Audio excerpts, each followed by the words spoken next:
Chapter 865. In the end, Old Hand and Jiang Zhong were taken away by Goto Yoshitomo. Okuhiri Rongzo couldn't get away either. He was sitting in a car right now. Then Goto Yoshitomo and his group went to the passenger terminal. Aside from sitting in his own car, there seemed to be no difference between him and Old Hand. "President, I'm very sorry." Okuhiri Rongzo finally dialed the number. He was already prepared to bear the wrath of Matsudaira Yoshio. Okuhiri Rongzo believed that this was the correct judgment. This involved the current background of Osaka City.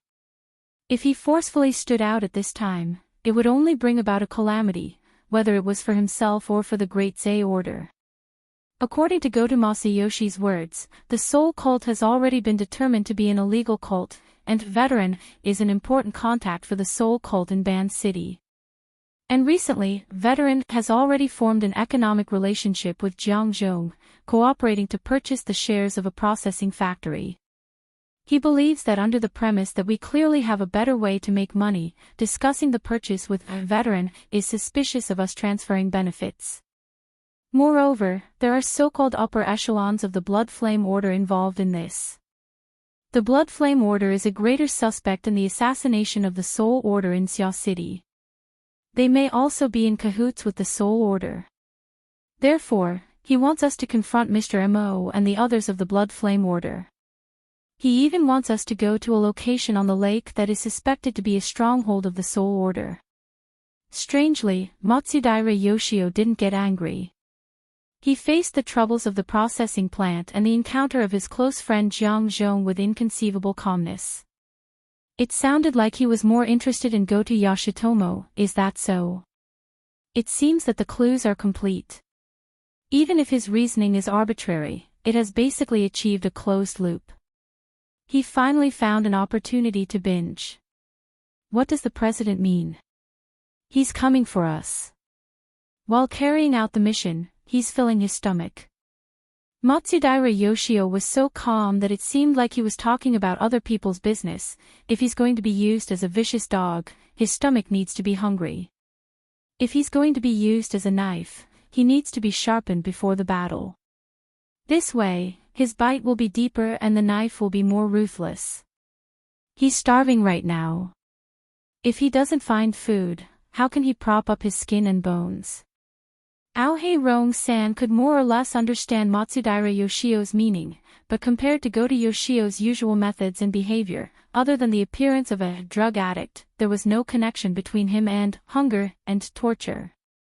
Suppressing the doubts in his heart, Okurin Rong-san voiced out his greatest worry. If that's the case, the possibility of today's matter being reduced to a small matter doesn't exist.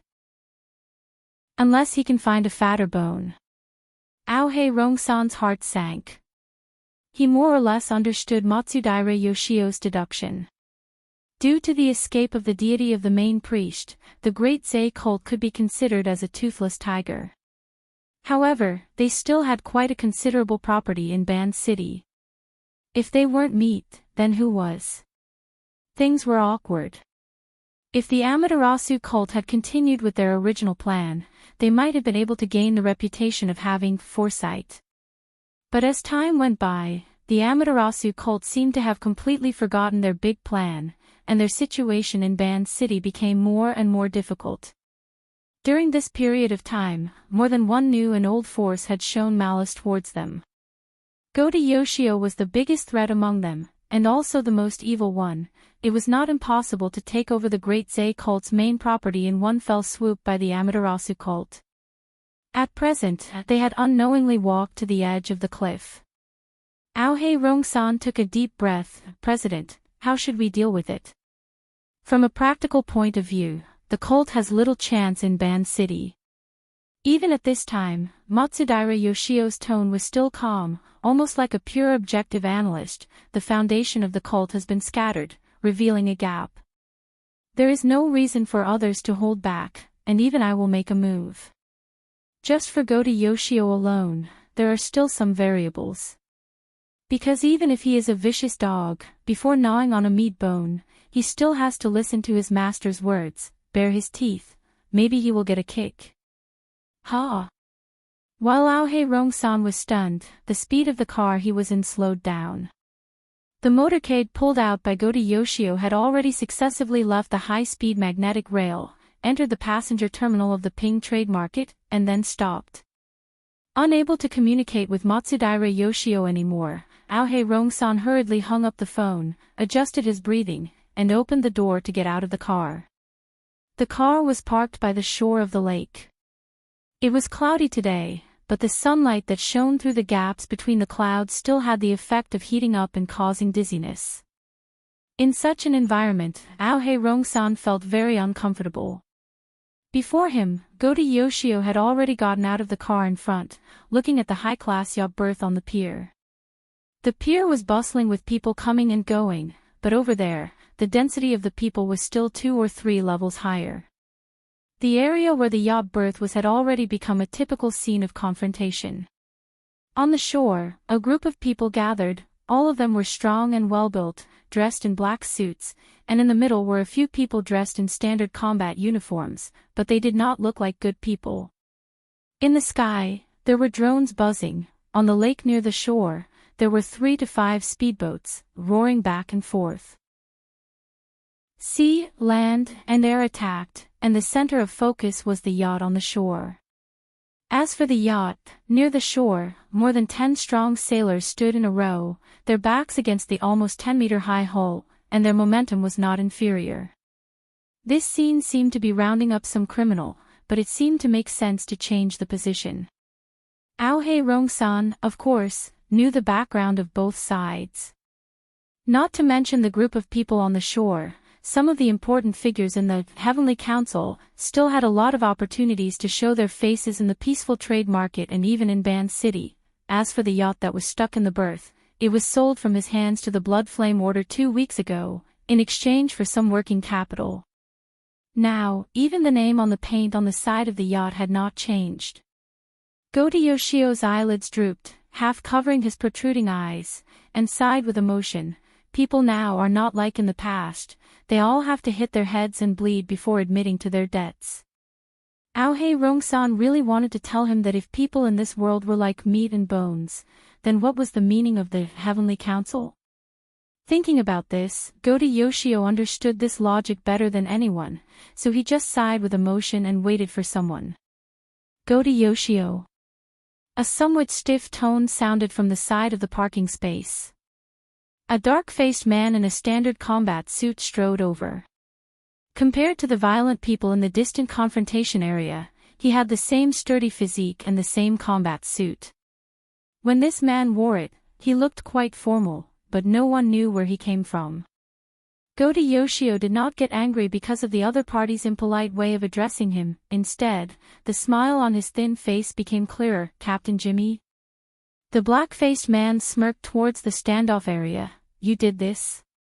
When I flew back, I thought we could start the war, but it turned out to be this kind of scene. The police, SCA, and even the Band City branch could all go. Why did you let these unruly guys come? No, we first need to observe. Facing this rather arrogant captain, Gota Yoshio was still neither hurried nor slow, only opening his mouth and laughing. My mission is to observe, and observation requires different situations and conditions. If both sides are law-abiding citizens, and everything is done according to the rules, what's the meaning? Oh, that's a good reason. Captain Jimmy could see that Gota Yoshio was purposely trying to intensify the situation. This was in line with his expectations, but he still made some minor corrections. He directly reached out and, without any regard for himself, grabbed Gota Yoshio's shoulder, and pushed this observer forward. What you need is to observe up close. Gota Yoshio did not resist, only the corner of his mouth twitched. Yes, if I want to upgrade, I need you guys to do it. Believe me, I can't wait. An evil dog that had not eaten its fill, a sharp knife that already couldn't wait. In the eyes of Okuni Rong 3, Gota Yoshio and this Captain Jimmy both had corresponding roles, and the relationship between them was rather subtle. There was a difference in their levels, and also differences in their functions, but fundamentally, they were both tools. There was no essential difference. Of course, even if they were to use tools, hand-eye coordination was also necessary. They still had to communicate with each other. Goto Yoshio asked again, although it might not be used, in terms of evidence, I'll let D City's side cooperate, we can also directly confront them. So obedient. People die for wealth, birds die for food. We're the best at this point. Why don't we arrange it now? It's good to communicate in advance. At this moment, Goto Yoshio's subordinates had already brought over veterans, Jiang Zhong, and other key figures of the so-called chain of evidence. He set off first. A group of 10 or so people walked along the wooden walkway by the lake towards the confrontation scene.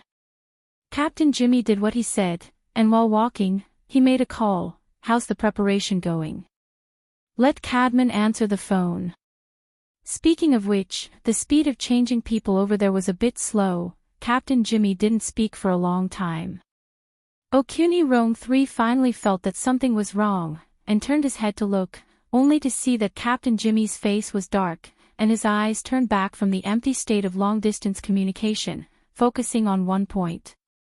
At the point of focus, which was the shore of the lake they were about to pass by, sat a person on a thick short metal pillar that was part of the fence. That person didn't have too many characteristics that could be remembered. If one were to forcefully describe it, it would probably be a particularly leisurely body language. He was wearing casual clothes, his legs were naturally spread apart, his head was raised towards the sky, and his mouth kept opening and closing, looking like he was neurotically talking to himself.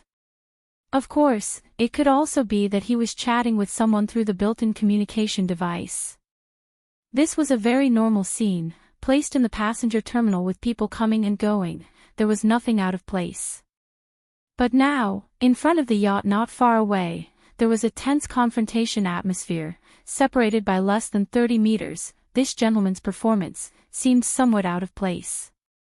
Captain Jimmy's reaction didn't need to be said. The moment he saw this person, Okuni Rong 3 was somewhat unable to lift his feet. Goto Yoshio, who was beside him, even slowed down his steps earlier than him. The dim yellow eyeballs in the eye sockets had a clear shift, bringing along that withered head, completing a shift of attention. But no matter how they reacted, the distance between them and that person was quite close. It must be because the place where they parked was too close. Due to the close distance, they could clearly hear that person's talking to himself. Mother's Day. That's right, big sis, you're so smart, I definitely won't get involved. You're smart, but I'm not stupid. We've never done this kind of foreign festival. Most likely someone leaked the information, so you came over to denounce us. Heh, you finally enjoyed a few days of peace. Just obediently go into seclusion. When you come out of seclusion you'll go on a rampage and shock the world. Strange? What's strange about it? I've always talked like this. Don't worry, my position here is different from the past. Naturally there will be people to serve me. It's more comfortable than at home. Yes, I won't get carried away and purposely cause trouble for my family.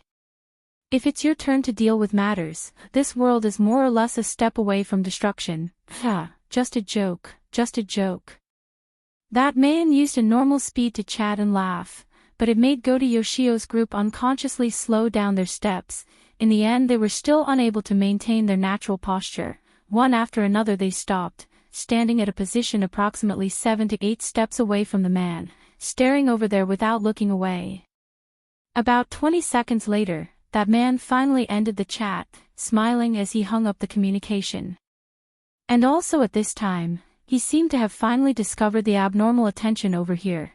Slightly turning his face, he also cast his gaze over, meeting face to face with this side. Aohei Rong-san had long recognized who it was, subconsciously wanting to greet him, but for some reason, the words were stuck at the tip of his tongue. It was close to noon. Due to the thick layer of fish-scale clouds in the sky, even if the sunlight passed through, it was not considered hot, especially with the slightly moist air from the lake's surface. Under the pressure difference between the land and water, it could be considered to be very comfortable. But at this moment, the gentle breeze that brushed against their faces had clearly turned into a layer of invisible and heavy curtain. Perhaps it was even soaked with water, as it blew over and fiercely pasted on their faces, sealing their mouths, noses, and even their orifices. Even their pores were sealed, isolating them from the inside and outside. For a moment, they actually felt as if they were suffocating, spreading from their brains and hearts. For a moment, the group of people's mouths and noses were interrupted. As for the rest, nothing happened after that, only the gentle breeze, with the water vapor on the Beishan Lake, neutralizing the heat of the noon sun, fresh and pleasant. At this time, the veteran, who was caught in the crowd, finally saw the person on the shore of the lake. For a moment, he still couldn't believe it, but that person turned his gaze, smiled slightly, and greeted him. Master Shou. In the heart of the veteran, the emotions of hesitation and surprise pushed back and forth. A voice came up to his throat, and he blurted out, "Mo. Mr. Mo." The man smiled again. "Those things I want, I hope they don't delay the work. In the factory, they are still working." The veteran clearly knew that the atmosphere at the moment was delicate and tense, like a pile of gunpowder that was constantly being compacted and could explode at any time. But his sharp temper, which had been honed in the wilderness for decades, also came out at this time. "We don't have anything that's fake. It's all hammered out, so it's definitely real." "That's good, I'm counting on it."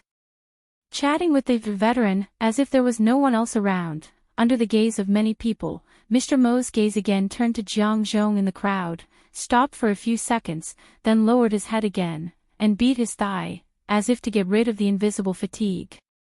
Also at this time, there was a sudden commotion at the confrontation scene not far away. Over there, the densely packed group of violent people suddenly opened a gap, as if someone came out. But in the end, what passed through the gap of the crowd was only an empty electric wheelchair. From the analysis of the gradually approaching noise, the electric motor of the wheelchair seemed to be not working, only God knows where it came from. Along the way, the aggressive members of the Heavenly Council looked at this thing pass by like idiots, and not a single one of them reached out to stop it. A few seconds later, the electric wheelchair that had already lost half of its functions obediently stopped next to Mr. Mo. The latter slowly stood up, leisurely moved up, and then adjusted his sitting position before letting out a long breath. His gaze moved to Goto Masayoshi's face, and met with his dim yellow pupils. The swelling of Goto Masayoshi's eyeballs was even more obvious. The pupils did not move, but there were layers of dark light, intersecting and blending in the depths.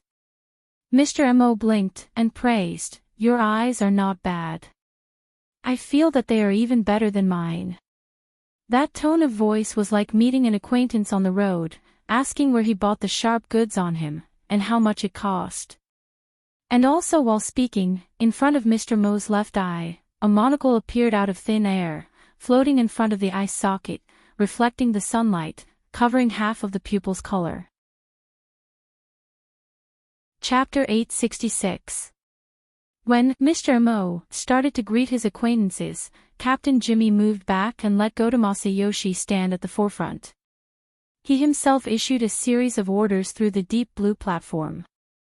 Over at Band City, a few orders were quickly executed, but the communication that had been made thousands of kilometers away still hadn't reached the most important person. Captain Jimmy was a little annoyed.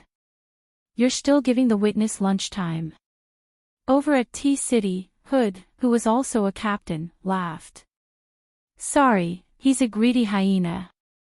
Once he smells blood and flesh, he always wants to take a few more bites. This is his old nest, and he always forms groups. How annoying. Now that the negotiation of the agreement is coming to an end, we want to wait for him to sign before connecting the call to prevent new situations." "Sign, huh? Do we need to find a lawyer for him?" "Prepare yourself, and there are 2 of them. The other ability user associations and veterans associations have about a squad of witnesses. You said you wanted to make it an ironclad case." Jimmy was speechless. He admitted that he had originally set up this line to cause trouble for the nominal supervisor, Bai Xinyan, so he had taken a more righteous path. But now the situation had changed. Listen, Hood, don't talk nonsense now. I just want to know how long it will take to sign. Be more precise. Oh, let me calculate. Probably, soon. If he talks as much nonsense as you when testifying, I swear I'll slit his throat. I can do it for you. I've had enough of him these few days anyway. The two captains reached an agreement from thousands of kilometers away. Captain Jimmy then passed the information to Masayoshi through the preset channel. The latter didn't respond, as if he was focusing all his energy on communicating with Mr. Mo. Masayoshi's eyes were still locked with Mr. Mo's monocle. The thin skin on his skeletal face trembled slightly as he maintained his chatting posture. Your monocle is also not bad. It's formed directly from water molecules, right? As far as I know, the only thing in the world that can directly form molecular structures is the dripping sword. To be precise, it's the condensation ring. The secret skill that Her Majesty Empress Wu released in the headquarters RT-8313 mission attachment 2 is indeed the dripping sword, but there are 6 basic structures hidden in it. The only one that truly has the effect of mobilizing water molecules is the condensation ring, which is also the most valuable one. The topic suddenly changed. Regarding this, the different observers at the northern mountain lake and even further away all had their own judgments. Mr. Mo. The inner world has never heard of any Mr. Mo. On the private airship, an efficient monitoring system was transmitting the situation of the lakeside to them at the same time. There were only a few spectators, but they were all very important. After returning to Osaka, the sickly Tamagawa Aishook unconsciously straightened his back. He was very interested in this character. Of course, part of the reason he had suddenly roused his spirits was that the Pope had already cut off communications and had not yet suppressed him. The condensation ring, Mr. Mo, the connection between these two isn't clear. He looks like a good teacher. Tamagawa Aishook stared at the monitor screen, watching the two people discussing the condensation ring. The more he listened, the weirder he felt. 10 seconds later, he shifted his gaze to Bai Xinyan's face. Who is he talking to? Bai Xinyan sat on the armrest of the sofa and tilted her head to look at the private projection area. It was showing a conference room in T-City, thousands of kilometers away. She and Tamagawa Aishook were looking in a completely different direction, so it took her 5 seconds to respond. Go to Yoshi, to a certain extent. That should be the right way to put it. I'm talking about just now. That old man, you have information on him. Shou Xiong, nicknamed Old Hand, the one he was talking to himself. Tamagawa Aishook's face turned green, and his voice became sharper. Bai Xinyan spread out her hands. How can I guess that? Tamagawa Aishook quickly controlled his emotions. His eyes became sharper, and there was even suspicion in them. Don't you have any ideas? You can tell me if you have any ideas. Bai Xinyan pushed the question back. Tamagawa Aishook stared at Bai Xinyan. He cracked a smile, but his teeth were still clenched. There are only 2 ideas. One is to find a woman who is qualified to be his sister, in the blood flame order according to the character setting of this Mr. Mo.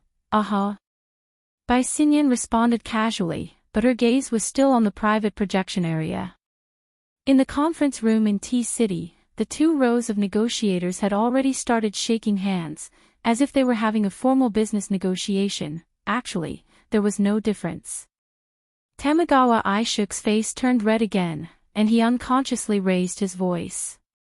The other one is to expand the scope a little, and search for people that we know and don't know, people who have a sister in the inner world.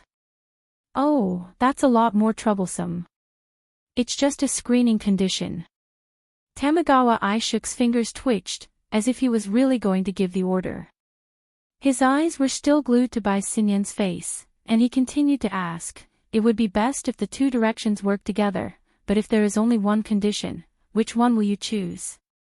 Bai Xinyan looked back and smiled. Of course I choose the most reliable one. You. Bai Xinyan continued to smile. Right now, we can't avoid making guesses, but our guesses are all inconclusive. Why don't we continue looking? As she spoke, she moved her hand, and the private projection area was placed in the main projection area of the room, side by side with the surveillance footage of the North Mountain Lake. Look, although the two sides are still minding their own business at the moment, at a deeper level, there are already undercurrents flowing, and we're just waiting to break that information barrier. Aren't you curious about what will happen then? Tamagawa Aishuk was very annoyed by Bai Xinyan's beating around the bush. What's the point of finding a witness to identify him? Whether the identity of Mr. Mo is real or not, whether his relationship with the Blood Flame Order is shallow or deep, who cares? Even if the connection at T-City is successful, and the identification is successful, do you really expect him to just stand there and let us capture him? Instead of playing this kind of detective game, why don't you let your team of subordinates directly take action, and go to Masayoshi will be able to see more things. Captain Jimmy needs a key to open his own weapon box, and always stand on the side of morality. This is a rare quality for frontline personnel. Bai Xinyan seemed to be completely unaware of the twists and turns of the plot. She displayed the bearing of a superior, but quickly changed the topic. Mr. Yuchuan, is it really okay for you to make your contempt for the Blood Flame Order so obvious? Tamagawa Aishuk sneered. Stray dogs, rootless duckweed, even if I want to pay attention to them, it depends on whether they can handle it. Bai Xinyan was not in the position to defend the Blood Flame Order, she only shrugged. We still have to respect the judgment of the frontline personnel. Even if there really is a problem, this is not an intercontinental airship, and the distance is so close, are you afraid that we won't be able to react in time? Tamagawa Aishuk's slightly flushed face was now whitened, and his straight back collapsed. The scene fell into a deadlock, awkwardness, and some kind of doubt that was not fully displayed. Under such an atmosphere, there was finally a change at the passenger terminal. Go-To Masayoshi broke away from the strange state of looking at the monocle and chatting around the condensation ring and entered the main topic. Mr. Mo of the Blood Flame Order, you can call me that. What's your full name? Position in the Blood Flame Order. Go-To Masayoshi gradually increased the pressure, also closely watching the reaction of Mr. Mo, relying on the special structure of his eyes. He was equivalent to a human-shaped lie detector, able to monitor the breathing, pulse, skin moisture, and so on of the target in detail, but Mr. Mo's cooperation was obviously not enough. This is an interrogation. If you can't find a more suitable term, you can temporarily say it like this. I think it still has the corresponding qualifications. As he spoke, Go-To Masayoshi reached into his pocket and took out a vintage leather wallet, from which he took out a beautifully designed business card. There are a lot of titles on it, but there is a higher probability of finding a position corresponding to the interrogation from it. Sakura Officials, Ability User Association, or something else. These are all fields that I am good at. Mr. Mo didn't intend to take it. He just narrowed his eyes and slightly raised his head to look at the still dazzling edge of light in the gaps of the thick fish-scale clouds. Mr. Mo. I think no matter how dazzling your titles are, they can't compare to today's sun. I don't like this weather, and I don't like you either. Only this pair of eyes is a little more interesting. Go-To Masayoshi was stunned for half a second, then laughed out loud. No matter how he laughed, the surrounding atmosphere quickly turned cold and stiff. At this time, Captain Jimmy, who was already half hidden behind him, coughed lightly, giving a signal of everything is ready. Some things are not up to people. Go-To Masayoshi's interesting, dim yellow eyes locked onto Mr. Mo's face, and between the gaps of his lips and teeth, he chewed out syllables that sounded like ice. As he spoke, he shook his wrist, his fingertips drawing across the faces of Jiangzhong, Okuni-Rong, and finally falling on the side of the veteran. This person, he's under my protection. If there's anything, you can't go wrong by looking for me. Goto Masayoshi choked, and the wrinkled skin at the corner of his mouth trembled.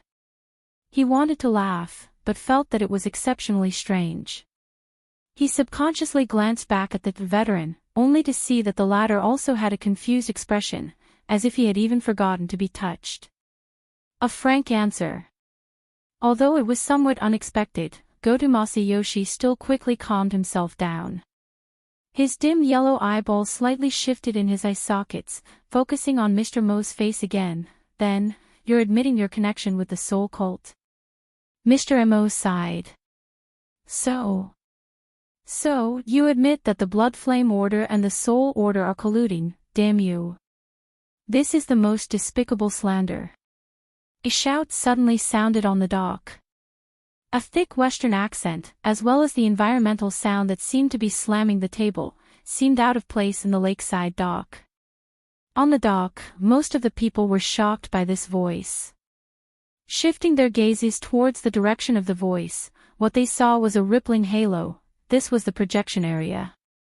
In order to have a good effect on a sunny day, they had even done some processing, so that the colors of the people and the background inside were more or less distorted, but the clarity was still above the standard.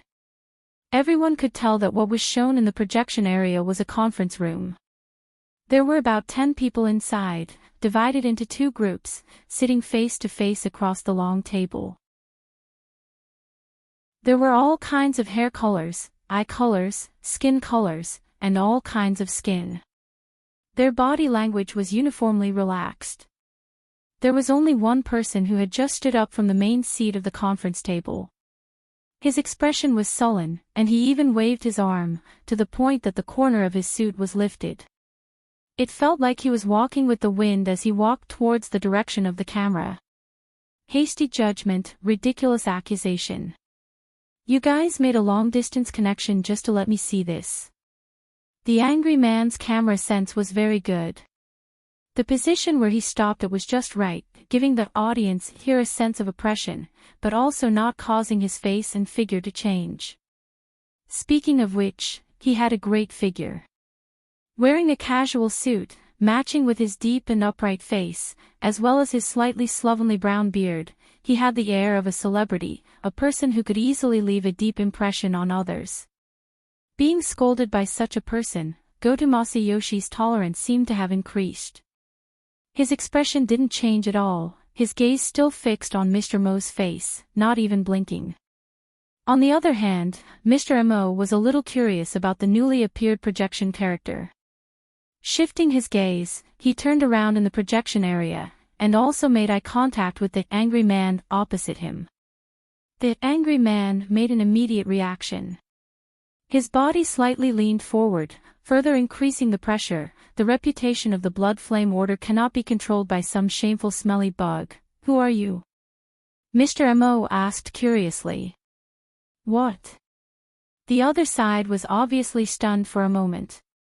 The instantaneous reaction caused many cracks to appear on his angry expression, which was then drowned by a smile caused by absurdity. You don't know me. Mr. Mo leaned back on his wheelchair, slightly tilting his head and curling his lips. His posture was actually a little childlike naivety. Even if he didn't say anything, he didn't hide his true thoughts at all. Should I know you? The angry man completely broke down. He laughed out loud, half turning around, his right hand hitting his chest, displaying an inconceivable emotion to the others in the conference room. See, he said he doesn't know me. At least half of the people in the conference room laughed out loud, while the other half didn't know whether to laugh or cry, as if they were watching a ridiculous play. Gathering the cognitive resonance of the entire conference room, the angry man turned around again, his deep eye sockets and grayish-green pupils filled with a joyful emotion. I don't know how to address you. But there's one thing, since you don't know me, then in the Blood Flame Order. Cadman, don't be rude. A sharp voice cut across, forcefully interrupting the speech over there. And just on the path that the electric wheelchair had just passed through, Ian Le, dressed in a professional suit, passed through the crowd and quickly approached. Oh.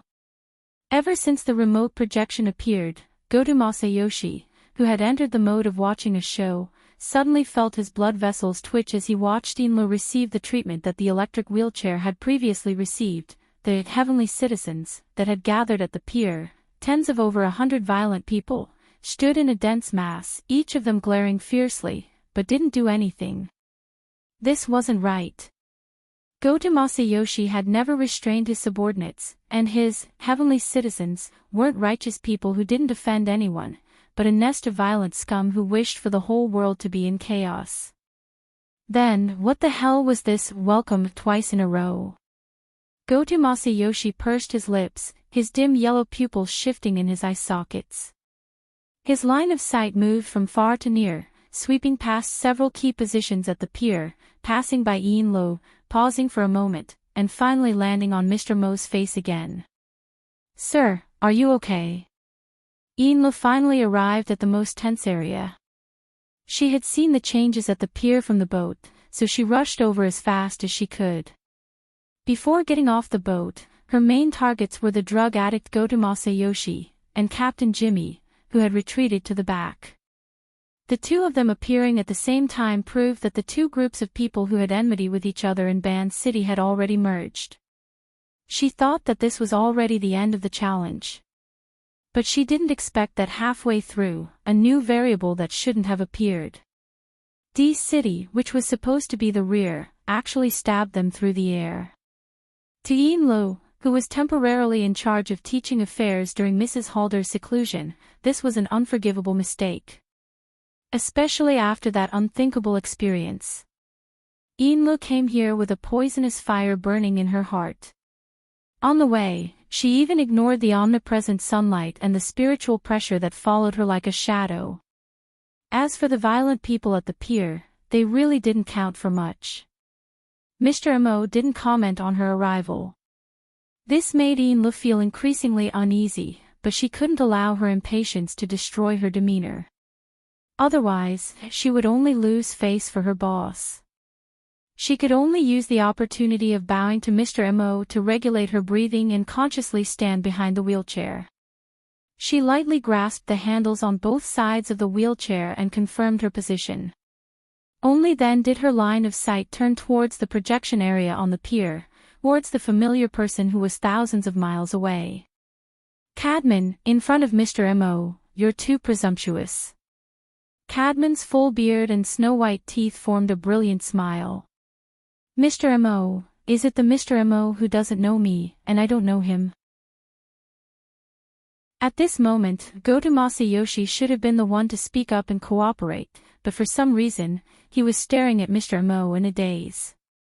Captain Jimmy, who was at the back, saw that his reminder was futile, so he rolled his eyes and went up himself. "Cadman, as a high-ranking member of the Blood Flame Order, doesn't know Mr. Mo, who claims to be a member of the Blood Flame Order, and the Order's Deputy High Priestess holds a completely contradictory position. What does this mean?" Inlo was expressionless, but the flames in her eyes seemed to want to penetrate the projection and burn D City, which was half the Pacific Ocean away. As a Deputy High Priestess, Goto Masayoshi's hoarse voice cut in at a timely moment. Deputy High Priestess In, at a time like this, the hierarchy within the Blood Flame Order is at most a part of the evidence. It's definitely not suitable as a tool to refute the evidence. Speaking of which, Mr. Cadman has already voluntarily signed the relevant witness agreement, and the legal department, along with the D City Ability User Association, the Veterans Association, the Mercenary Service Club, and other experienced third parties, have done the notarization. In terms of the priority of legally admissible evidence, Mr. Cadman has already surpassed you. It complements his status as a high-ranking member of the Blood Flame Order. This was a premeditated encirclement. Inlo felt even worse. If it was possible, she would have pressed Cadman into the lava lake at the bottom of the Blood Soul Temple, rolled him over 100 times, cooked him, and exploded him to vent her anger. But now, the space of thousands of miles had erased all possible weapons, leaving only the least lethal words, high-ranking. Mr. Mo's low voice sounded like he was talking to himself, but it also carried a tone of doubt. Captain Jimmy defended his statement first. There are only 9 members of the Order's Council in the entire Blood Flame Order. Of course, they're the high-ranking members. Cadman cooperatively bowed and revealed a reserved smile. At the dock, Mr. Immerse shook his head slightly. My energy is limited, so I'm not too clear about the Blood Flame Order's current governance structure. I only know that the Order has 127 fanatics and 1540 devout believers, and 127,000 shallow believers. You're not one of them. Without waiting for the others to respond, he tilted his head back slightly, as if he was talking to Enlo, but also as if he was sighing with emotion. As an order, the number of devout believers and fanatics is, to be honest, a little low. It's not enough to support the Blood Soul Temple's full operation, is it because of the ideology church? Enlo, Cadman stared blankly for a second, before revealing a brilliant smile like that of a star. Mr. Immerse, are you going to deny Madame Halder and Madame Enlee's authority over the selection and appointment of the Order's believers? You should know that I greatly respect the Order's trust in me, and I have a good collection of the appointment letters and authorization certificates they've issued. There's also more concrete evidence. Cadman stretched out his hand. Beneath his bronze-colored skin, there was a layer of dark blood-colored light flowing. The air around his arm seemed to have been scorched by a high temperature, forming obvious distortions. However, the shirt and suit sleeves above his wrist showed no signs of being charred or burning. Violent Flame Seal.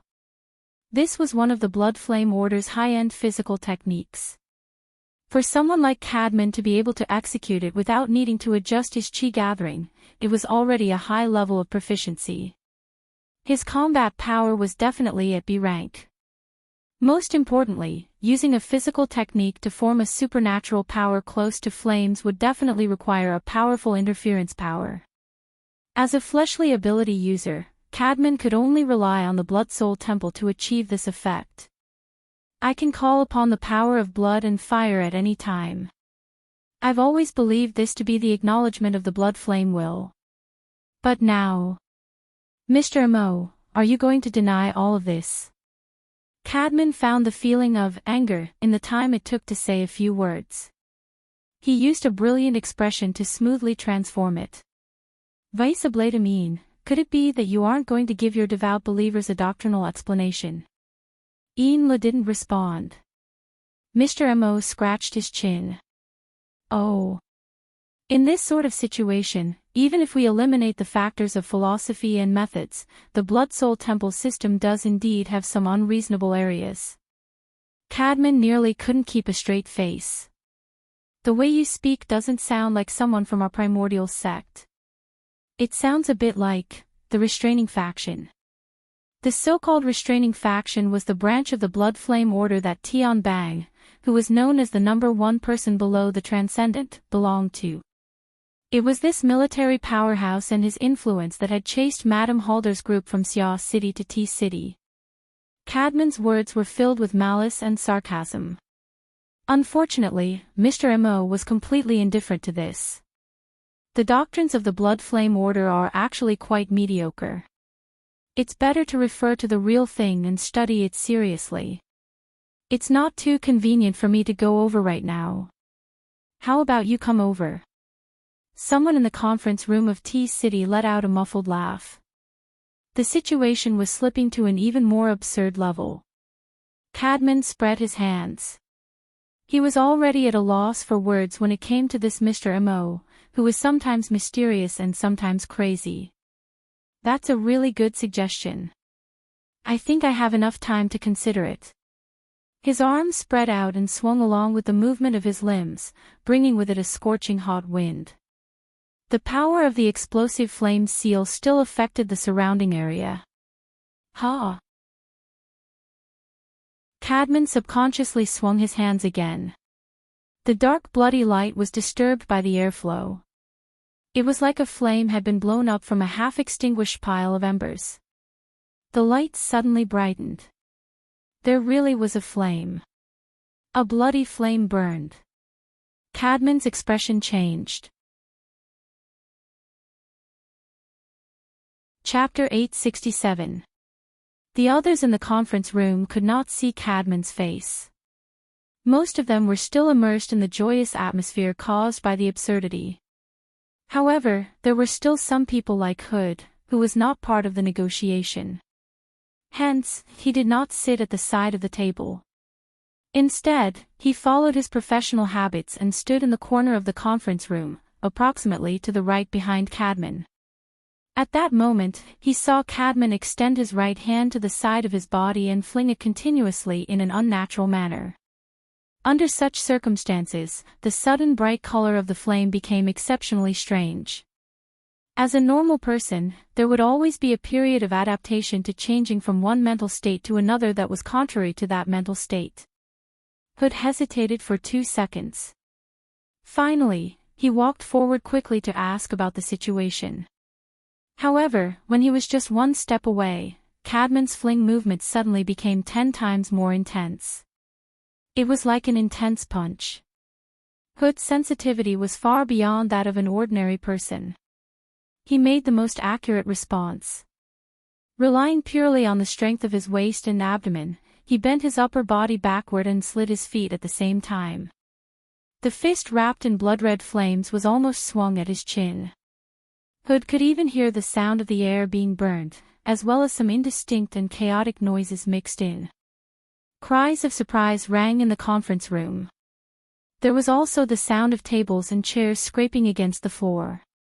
Some people stood up, while others froze on the spot. However, they were all clearly frightened.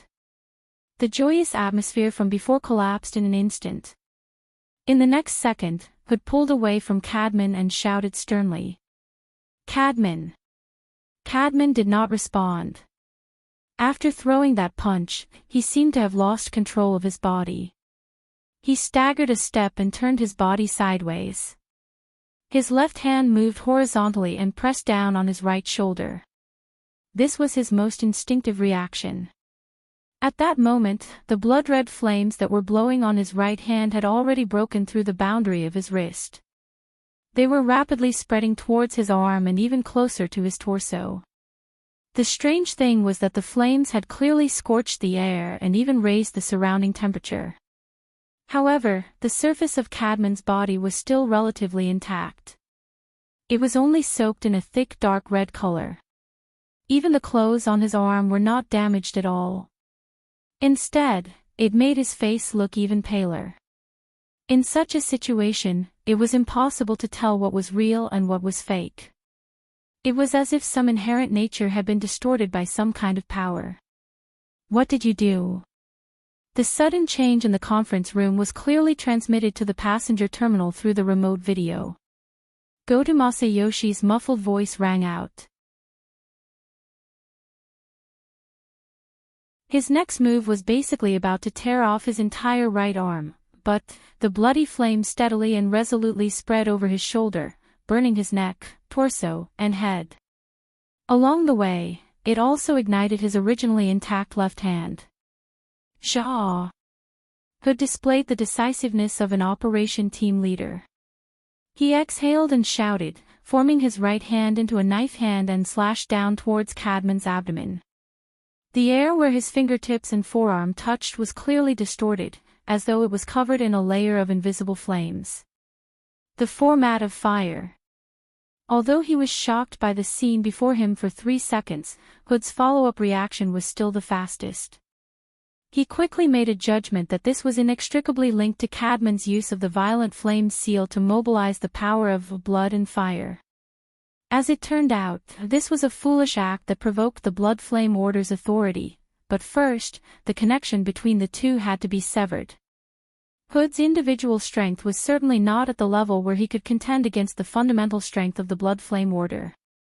But the instant he made his move, all the members of the operation team inside and outside the conference room instantly synchronized under the drive of the 7th-generation dynamo core. They jointly constructed a tight, formatted space, and formed the greatest support for Hood's hand blade that his physical body could withstand. This was already the strongest attack that Hood could unleash while not wearing his armor. The clothes on Cadman's chest silently tore open, and the lower half fell down, exposing the muscles of his chest and abdomen, as well as the blood-colored flames that were burning on it. And in that 1 second, or maybe half a second, the fiery tail of the flames was pressed down. It was indeed pressed down, but that was all. Time passed by another time, and the blood-colored flames once again began to expand wantonly. The format of fire, which was known to be able to format all extraordinary powers in the world, didn't play its intended role. Hood felt as though his knife hand had cut into a layer of thick cloth that was soaked in water. Most of the power had already dissipated in the distorted and chaotic structure before it could make contact. Cadman screamed once more. Completely at a loss, he instinctively flung his left hand that had just come into contact with the flames. He wanted to fling the flames away, but it was all in vain. The speed at which the blood-colored flames spread wasn't particularly fast, but as long as they came into contact with it, they wouldn't be extinguished. At that moment, Cadman's entire upper body had already been completely covered by the blood-colored flames, including his entire head. The corners of his eyes had already burst open. What splashed out wasn't blood, but like the residue of burning plastic. There were even more flames flickering in and out of the other orifices of his 5 senses. No one knew what Cadman was feeling at that moment. The seemingly harmless flames brought him unimaginable pain. But it was very obvious that Cadman's mental barrier had already been burned to ashes. He began to shout frantically. "Let me go. I beg you. God. Spareem." Hood's fingertips were a little numb. This was most likely due to the interference of his emotions. Had the direct contact just now attracted the demonic fire over? In the depths of his thoughts, there was no doubt that there was fear and dread. This made Hood's mood even worse. Driven by his emotions, he was desperate. He roared in the direction of the projection, "Jimmy, damn it, why are you guys just standing there? Do you think you're useful?" The emotional shout made most of the people at the passenger terminal turn their gazes to Captain Jimmy, who had been berated. In the blink of an eye, he became the center of attention, but Captain Jimmy's reaction was unexpected. He didn't speak. He didn't communicate. He didn't act against Mr. Mo, who was just inches away from him, as Hood had hoped. Instead, he followed his earlier trend and retreated, his speed increased explosively. It was also at this moment that a cold and hard mechanical voice came out of nowhere. "Warning, your actions have already constituted a first-degree intentional murder using extraordinary power. Please immediately stop and deal with it harmlessly. Otherwise, we will take action." The sudden and strange warning caused everyone to be somewhat distracted. And at this moment, Captain Jimmy had already swept past Masayoshi and the veteran from the back. He used their bodies as cover to increase the distance between him and Mr. Mo. Then, he crashed heavily into the front section of a parked flying car. The clack of the mechanical parts disassembling and reattaching did not stop. The outer shell of the crashed car seemed to come alive. It transformed into a set of metal components and gathered around Captain Jimmy's body. It instantly formed a set of exoskeleton armor, arming him to the teeth. Captain Jimmy looked like he was coming over empty-handed. In fact, he had his Deep Blue Walker exoskeleton follow him in a stealthy state. It could be upgraded to its strongest state at any time. Even before Captain Jimmy's transformation, the moment Captain Jimmy began to retreat and the mechanical voice sounded its warning, there was a bang from the surface of the lake near the shore. 2 water pillars exploded and 2 fully armed Deep Blue Walkers leapt out of the water's surface. Because their synchronization rate was too high, the 2 splashing sounds seemed to merge into one. The Ice Storm machine cannon in their hands had long since locked onto Mr. Mo in the wheelchair and began to preheat and idle. The special physical ammunition built inside was specially designed to deal with the powerful interference power of spiritual-type ability users. It sprayed out in a form similar to a metal storm. Coupled with the support of the formatting domain, it could instantly tear apart a B-rank spiritual type ability user. After the preheating was complete, Captain Jimmy was fully armed. The automatic mechanical sound also came to an end. Captain Jimmy had no intention of playing it again. He directly issued an attack order through the 7th generation Dynamo Core and the Apocalypse Array it was linked to. This was the mission he had to complete as the high-level thug of the Amaterasu Order. As for the cause and effect, as well as the meaning behind it, none of it was within the scope of his consideration. The only extra thing he had to do was to give himself a layer of insurance.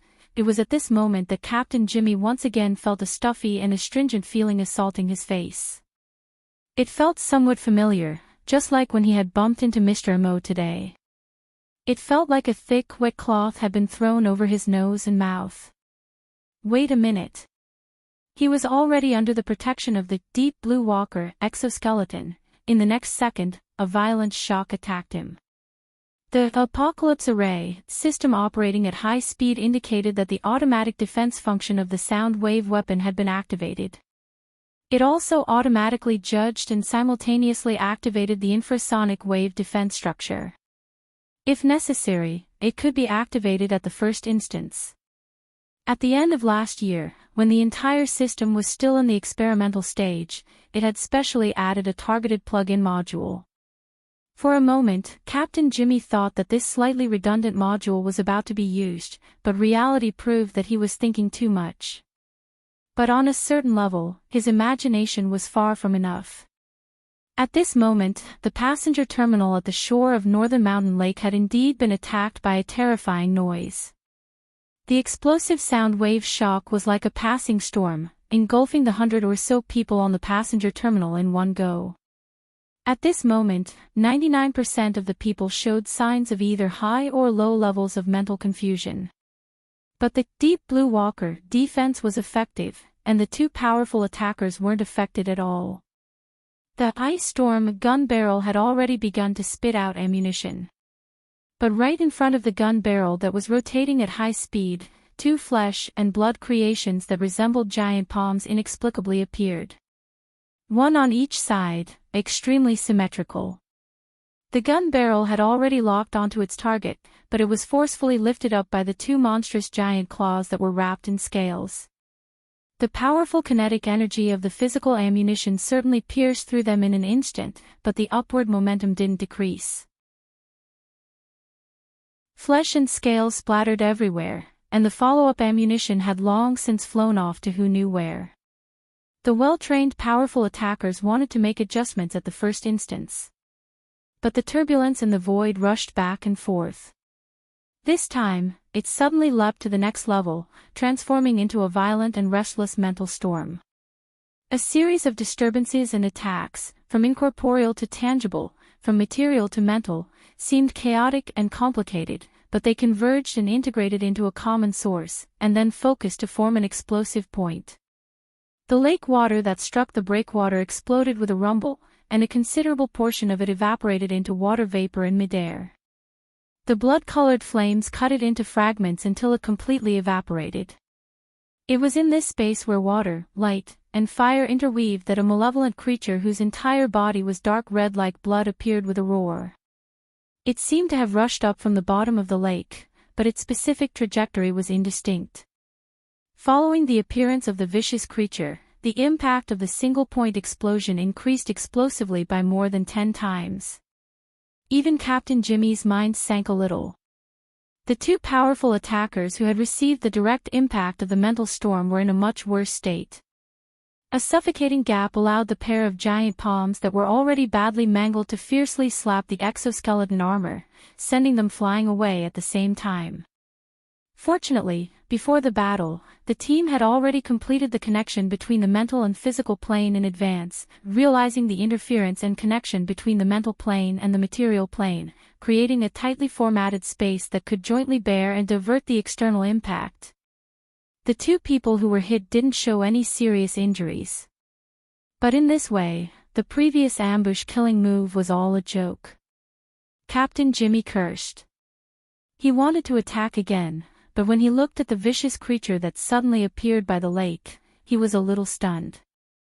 The vicious creature was huge, with long arms and a tortoise's back, almost in the shape of an ape. Although it was habitually hunched, just the body that appeared on the surface of the water was already more than 3 meters, and even so, there was still a section below its thigh that was below the water surface. Its entire body was covered with bulging muscles and dense scales. As it rose and fell like it was breathing, the heat on its body was like a bloody light, like a flame, and it felt like the surrounding water was about to boil. And it was precisely this vicious creature, or perhaps because Mr. Mo who was near the shore felt that it was blocking too much light, so he scolded it. This enormous creature then obediently shrunk its body, curling into a ball and pressing down into the lake, only leaving its neck and shoulders above. It just happened that its huge head passed over the fence, and visually, it was already about the same size as Mr. Mo who was in a wheelchair. Separated by Mr. Mo, Goto Masayoshi carefully observed the vicious creature. In the depths of the dim yellow eyeball, the layers of light became more and more complex, the level of power that was being used also became more and more profound. This caused a huge pressure on his body, causing the blood vessels and tendons around his eye sockets to bulge, especially the temples on both sides. It was almost like a dense net. So ugly. Jiang Zhong, who was very close, seemed to be affected by the sound wave attack. He actually didn't feel any fear, and only muttered his evaluation. The target was a little vague, but they were all suitable, causing the veteran and Ao Ping Rong to look at him. But at this moment, the most eye-catching was still the ugly monkey, and the most important person beside him. From start to finish, Mr. Mo who was in a wheelchair did not move at all. Actually, most of the people on the pier were the same, it was just that the others did not have time to move. As for him, Mr. Mo's gaze was focused on the projected area. He looked quite serious, to the point that he didn't seem to care much about Captain Jimmy's death trap. The people who had just caught their breaths unconsciously followed his gaze, and once again turned their attention to the conference room thousands of miles away. In front of the camera, Cadman, at some point, was already stuck there, his knees bent and his spine curled, his left and right arms half raised, bent into a stiff angle, as if he had raised his hands to surrender, but his crazed raised head made it look more like a prayer of failure. Burp. A strange sound similar to a burp came from the ugly monkey's enormous cranial cavity. The pipe that made the sound was the area on his face equivalent to the mouth and nose. There were no obvious organs there, only dark purple and wrinkled flesh. It felt like a piece of rotten meat. There were a few intermittent openings in the middle. They were all opening up, squeezing out saliva pus. It was more like the sticky lava flowing out of the cracks of a volcano, black and red interweaved, burning the air, about to fall but not yet. On the other side, Goto Masayoshi, who had been observing all this time, suddenly had a twitch in his temple, he noticed. On that lava saliva, the scattered fire pattern cracks faintly pieced together to form a face. And it was getting clearer and clearer, more and more definite. In the projected area, the image of Cadman, who had already turned into a burning statue, became more and more similar, reflecting each other. Chapter 868. It was indeed Cadman. While the two groups of people were separated by thousands of kilometers, most of them could only rely on the visual similarity, as well as the logical reasoning of the situation. Goto Masayoshi had already used his special ability to find conclusive evidence. Although from the perspective of mutual interference, the outline of the human figure in the lava saliva had already been changed beyond recognition by the violent aura of the ugly monkey. But as long as one could grasp the most essential core inside, and then follow the cause and effect to push back, one could basically complete the restoration. That guy Cadman had a physical body, so he was originally unable to achieve the effect of Ian's spirit leaving body. But Mr. Mo had also considered this point, and used the lava saliva to create a temporary container, which could also be called a cage, to absorb his soul body over, and also achieved a rather complete reflection. If Cadman didn't mind, it wouldn't be a problem to use that saliva as a body. Goto Masayoshi saw through some things, but the price he had to pay was severe physical discomfort. His eye sockets were burning hot, the dim yellow eyeball was slightly pulsating, bringing up the eyelids and the surrounding blood network, forcing them to increase the speed of blood supply in order to offset the loss of special vision. Goto Masayoshi was really having a hard time. The miraculous actions of the eyeball had already exceeded the upper limit of his consciousness control. What was worth rejoicing was that this effort had obtained corresponding results. And he had also discovered even more. In Goto Masayoshi's eyes, the current projection area was like a demonic mirror. It only reflected the most important part, and then made absurd distortions to all other elements. On both sides of this mirror, no matter whether it was the two parties in the T-City conference room who were closely related to Cadman, or the heavenly people, who were purely there to support, in a sense, had already unified and mutated into a kind of low-level existence. The number of these people, and the difference in their appearance, seemed to no longer have any practical meaning. If one had to forcefully come up with a meaning, it would probably be equivalent to raw materials. People could not believe in the correlation between both sides of the mirror, but this mirror was simultaneously reflecting the panic and fear in their hearts, and it was vividly displayed. These negative emotions that had been detonated and multiplied continuously were being transformed into a special form of existence on the mental level, or perhaps in the deeper realm, and were communicating with Mr. Mo limited by his own level and comprehension. Goto Masayoshi was unable to understand too much. He could only make a superficial description. It was roughly like the pervasive dirty smoke, moving through the gaps between the slight lifting of the heavy cloak. Of course, the smoke leaked out, but the process only happened in an invisible place, in the black box deep within the cloak that was difficult to observe. Over there seemed to be a demon enjoying this special ingredient. It was eating clouds and spitting out smoke in a leisurely manner. And when Goto Masayoshi wanted to pry a step further, what should be sealed was still sealed, what should be chaotic was still chaotic. It shouldn't be. Separated by thousands of miles, the consumption of the tyrannical and terrifying soul absorption wasn't enough to affect the cloak's concealment effect. Or could it be that Mr. Mo's level of control over the Blood Flame Order's fundamental power, as well as the corresponding techniques, allowed him to ignore the obstruction of spacetime and casually manipulate a high-ranking member of the Order like Cadman? If that was the case, Mr. Mo's control over the Blood Flame Order was simply unimaginable. With the existence of such a controller, Madame Halder, as the officiator, was truly purely used for sacrificial purposes. Oh, it couldn't be that the sacrificial object would be Goto Masayoshi, who had forcefully peaked at this level, was reduced to the level of most people, who could only use their poor imagination to make conjectures. At this time, he especially hoped that Captain Jimmy's hand could be a bit more forceful than before, or at the very least, create a bigger gap in the cloak. But the current Captain Jimmy seemed to have been frightened by his thwarted operation. Even though his entire body was covered in armor and his face couldn't be seen, his body showed an obvious sense of stiffness, as if his soul had left his body. Jimmy-kun, still no results. Somewhat unexpectedly, when Goto Masayoshi called out to Captain Jimmy, the latter also contacted him through the preset communication channel. Did you see anything? That monster. What? I'm talking about that ugly monkey, that largest ape-like creature. So what? Captain Jimmy's mood clearly fluctuated. Damn it, have you been scared silly? It's right there, and you're telling me so what? Don't tell me you're only looking at its drool. Goto Masayoshi stared blankly. That's right, such a large mutant was right in front of him, why didn't he pay attention to it, and instead was only interested in the drool that this guy dripped?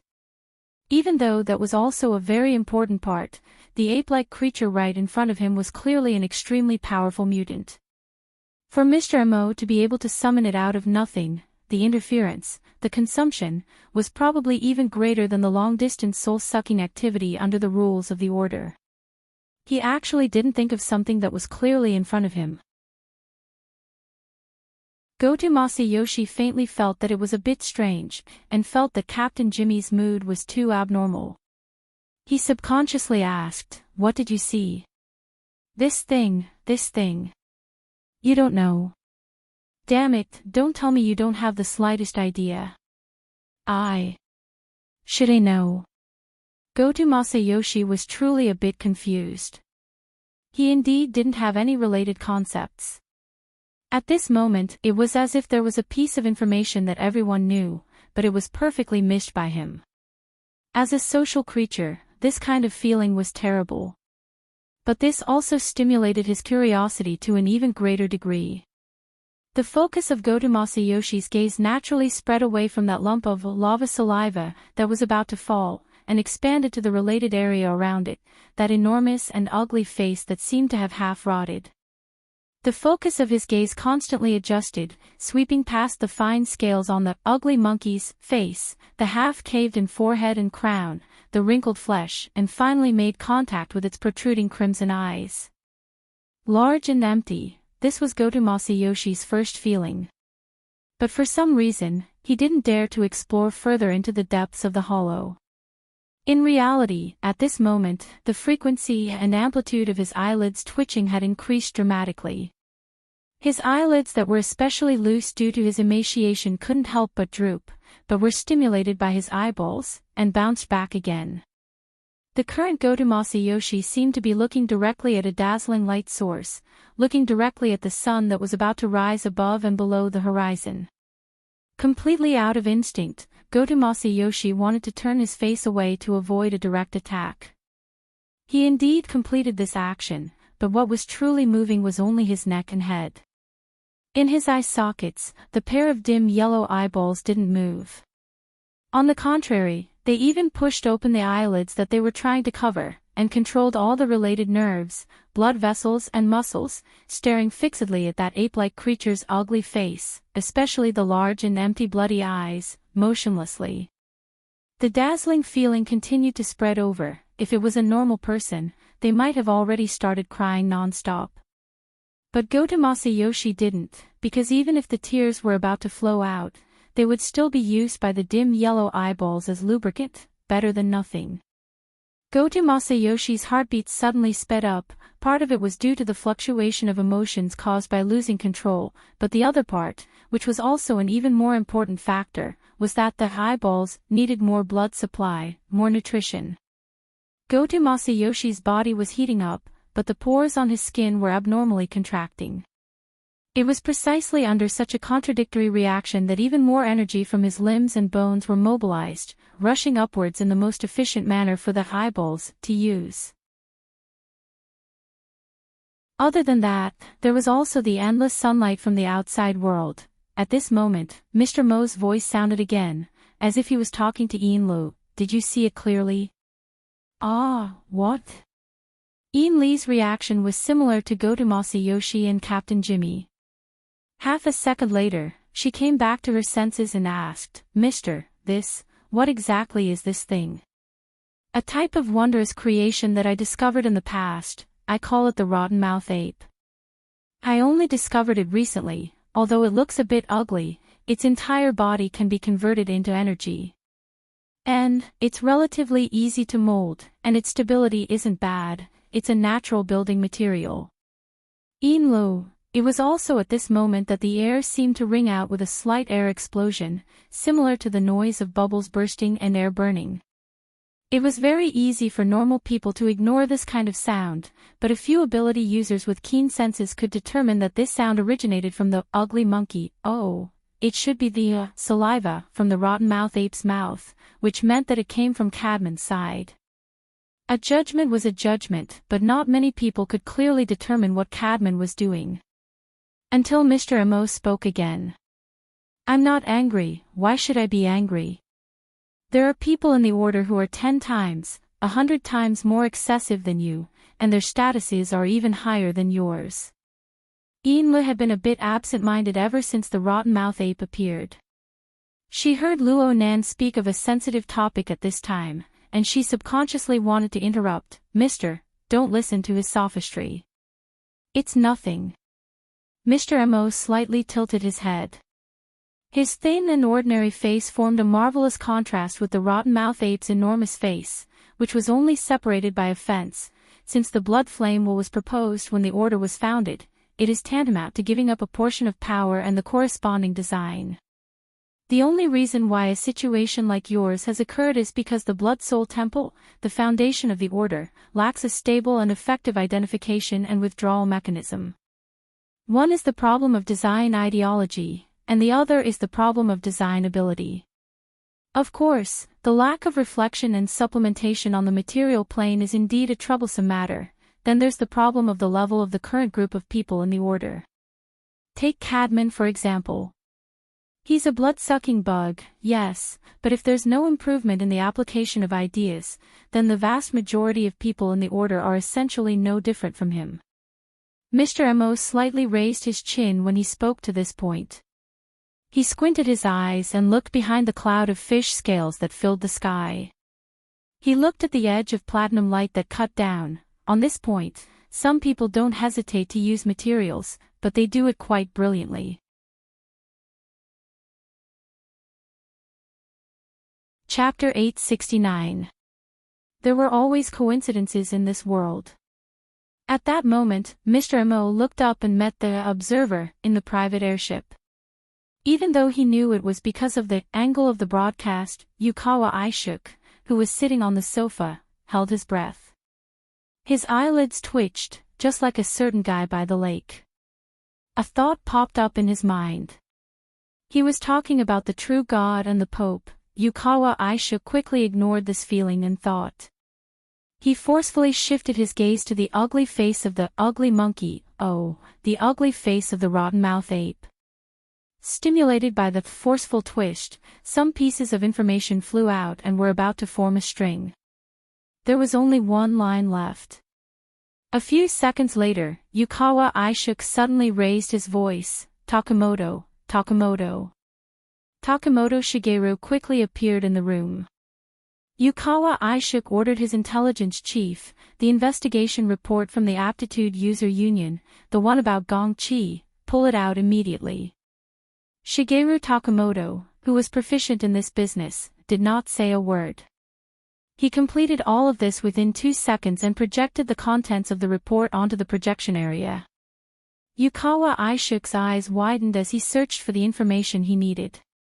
But he was soon disappointed. The report was vague and only reported the death of Gong Chi. At the same time, they hoped that branches, powerful organizations, and the church could help investigate the solidification of the abyssal region around May 1st, Chan City time. No, not this. Yukawa Aishuk realized his memory was messed up. He clearly remembered something about it.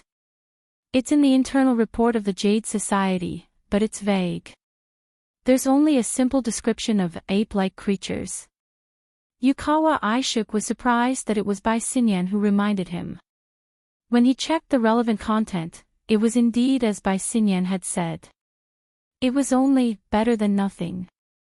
No more detailed information. Transcendents are very proud. They won't describe the death of their own kind so clearly. I suggest you get a good night's sleep. Staying up late will really damage your IQ. As she spoke, Bai Xinyan left the armrest of the sofa. She strode out of the room. Ever since the intercontinental airship incident, Yukawa Aishuk had always been suspicious of Bai Xinyan. But when she really left, he was not used to it. Where are you going? Meeting. Don't disturb me during this time, or I'll be very grateful. Yukawa Aishuk was sure that there was a gap in understanding between him and Bai Xinyan, and this gap seemed to reflect the difference in their information levels. In the era of information and authority, there was nothing more depressing than this kind of gap. What was even more tragic was that people like Bai Xinyan seemed to be many, many more than he had imagined. Along with the shrill siren, the high-altitude region where the clouds were surging was filled with a blinding red light. The image of the environment that was extremely close to reality began to solidify and then fade away. When the visual virtual scene disappeared, the cramped space of the health pod was completely revealed. The warning light on the top of the pod was still flashing rapidly. Tian Bang shook his head. Through the slightly turbid nutrient fluid, he could see the high-priority notifications on the interface of the cabin wall. They glowed red and vibrated continuously, attracting his attention. Due to the limitations of his physical body, Tian Bang decided to use telepathic communication. Dr. Pan, the group's experimental base has been overrun by the mutants. Dr. Pan, who was usually calm and collected, suddenly spoke in a hurried tone, which was rare for him. Big news, big trouble, big opportunity. Anyway, hurry up. I'll give you 20 seconds. Please, I'm in the health pod right now. Oh, that's true. Speaking of which, the health pod simulator is more useful than the helmet. Fine, just stay there. I'll open the communication channel to you. You have 10 seconds now, including the time to look at the data. The communication was then cut off. Immediately after, a portion of the health pod broke away from Tian Bang's control and entered remote conference mode. It guided Tian Bang's senses and projected him into a huge conference hall. The standard of the conference was definitely very high. It was similar to the ring-shaped conference hall where the Star Alliance held a global board meeting. Yes, wait a minute. That's right. Although Tian Bang had never spoken here, he had been one of the people in charge of the security forces and had strolled around inside before. He had already seen the Star Alliance's logo that could be seen everywhere in the conference hall. It looked like a printed simplified map of Earth. Some said that it symbolized the coexistence of the common world and the inner world since the era of distortion. Some said that it was a hint of the existence of the deep blue world when the Star Alliance was first established. Perhaps it really was a big scene. However, the conference had probably been held in a hurry. The conference hall, which could accommodate thousands of people, was mostly empty. The figures were all concentrated near the ring-shaped conference table in the center, and some of the empty seats still had figures appearing intermittently. Tian Bang felt that he should thank Dr. Pan, who had given him the right to choose his image during the virtual projection. Therefore, what appeared in this conference hall of the highest standard was only a humanoid shadow. Otherwise, he would probably be known throughout the world as the Blood Prison Exhibitionist. Good thing I didn't miss it. Dr. Pan appeared beside him. He was still wearing the white lab coat, but it suited his image very well. Tian Bang chuckled. Thank you very much. Dr. Pan waved his hand. Don't worry about those useless things. Watch carefully and digest it well. Although we're just here to listen, we might have a speaking mission. Oh. To be honest, I'm a little nervous. I've never seen so many extraordinaries in my life. They're all top-notch material. Tian Bang, half a second later, his gaze suddenly cut to the ring-shaped conference table in front of him. The ring-shaped area in the middle was already playing an image, in the form of a 30-fold fast-forward. This kind of highly compressed video data would cause a normal person to faint. However, a burner like Tian Bang could use the Dynamo Core's analysis function to directly reorganize the information. As for those who chose this kind of unconventional method to receive information, Tian Bang's gaze swept past the faces and backs of those people in order to compare them with the built-in database. That yellow-bearded old man is the president of the headquarters, Abner. On the left is Marin, who was beaten up badly by him last time. On the right is the number 1 ward master, Dale. And there's the Monroe cannon. Sitting behind Abner is Li Baizhou. Looking at where she's sitting, she's attending the conference as a reporter. Next to her is Ghost Eye. That old pervert still wants to take advantage of her in the virtual world. Her Majesty Empress Wu is also here. Is it really good to favor one and discriminate against the other? Next to Empress Wu is Ouyang Qin. He's always serious. Speaking of which, the seating arrangement at the Society's side is a little messy. The seat diagonally across from us is empty, but there's a balance scale. Clearly, the Archbishop of the Order of Justice is also coming. The bold Pope of the Order of Amaterasu has already arrived. Only the most mysterious High Lord of Secret Contract is left. Oh, I can only see the back of his head from where I am. That's right. This was a conference of extraordinaries. It was a dialogue between high-level life forms that had climbed to the top of the world. However, the beginning was nothing out of the ordinary. President Abner coughed and spoke in a gentle and feminine tone. There are still a few who haven't arrived yet, but since we've caught up with the live broadcast, we won't wait any longer. Let's watch while we discuss and exchange our opinions. As he spoke, the video playing at high speed slowed down and entered normal mode. The most eye-catching thing in the video was undoubtedly the huge and ugly face of the demon. Half of its body had caved in, and the other half had rotted away. There was also the lava mouth that was dripping down, as if it could fall to the ground at any time. All these factors fiercely occupied the attention of the audience. However, what attracted Tian Bang's attention the most, which was also the focus of the video, was the man sitting in a wheelchair beside him. He looked unfamiliar and a little too thin, as if he was ill. However, at this moment, he was quite relaxed. Perhaps it was because of the sudden change in speed, but the body language of the man in the wheelchair seemed to be slow and unruffled. He was giving a demonstration to the woman behind him who was gently holding the wheelchair. Look, with this half-energy, half-material thing as a foil, Cadman's body and soul structure is a lot more straightforward. Limited by the conditions, we can only look at the general outline. You should be able to find the resonance structure related to the blood-soul temple. Understand the relationship, and then refer to the actual emotional state of a life form, and you'll roughly know where the problem lies.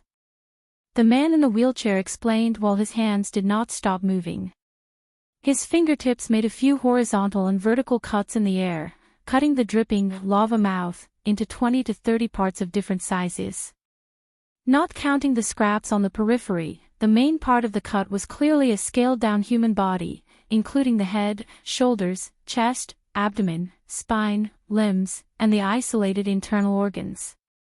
There were also fiery threads in between. They were like the connecting lines of a doll, but they were also like the blood vessels and nerves of a real human body. It was precisely this dismembered lava mold. The head at the top had already been cut off. It was the size of a date, but it had complete facial features. At this moment, it was completely distorted by fear and pain.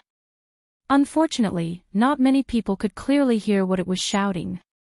Inside the virtual venue, most people had dull expressions, but there were also some who were overflowing with interest.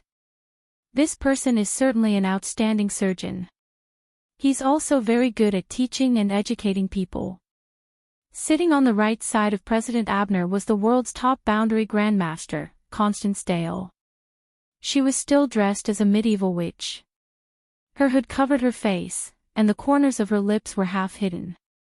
She carried out her favorite mysticism. Because of this person, I think of another person.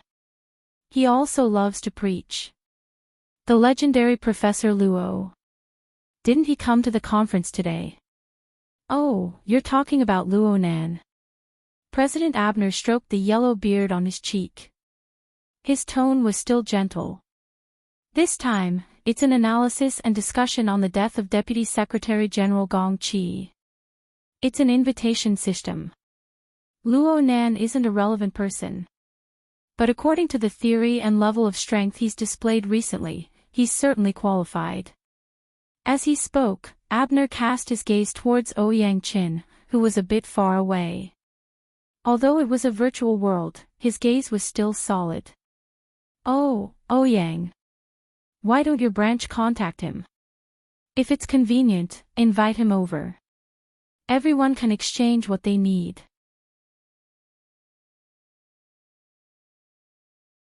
Chapter 870. Ouyang Qin did not sit at the very front of the ring-shaped conference table. Instead, he sat in the second row with Her Majesty Empress Wu. He sat upright, watching the live broadcast very seriously. His right hand tapped soundlessly on the virtual desktop. The changes in length were quite rhythmic, giving people the feeling that he was taking notes or something. His appearance was in stark contrast to Her Majesty Empress Wu, who was sitting leisurely next to him. Her Majesty Empress Wu was fiddling with the virtual scroll in her hand. Ouyang Qin did not respond immediately when President Abner called out to him. 2 seconds passed before his fingertips stopped tapping. He turned his face away from the central projection. It was unknown whether or not it was a virtual effect, but the frameless lenses clipped to the bridge of his nose seemed to be plated with a layer of light. The lenses covered most of his pupils, and his expression was stern and serious. He still did not open his mouth. It seemed that he was choosing his words carefully. Then. Earlier, you wanted to join in on the fun and get a share of his grandfather's property. Now you're asking for an exchange. Are you preparing to take the opportunity to call each other brothers and get greedy? A moment of silence appeared in the ring-shaped conference room. Then there were coughs, muffled laughter, and of course, loud laughter. At the level of participants, the vast majority of people already had the tendency to do as they pleased. Not everyone would take President Abner's face into consideration.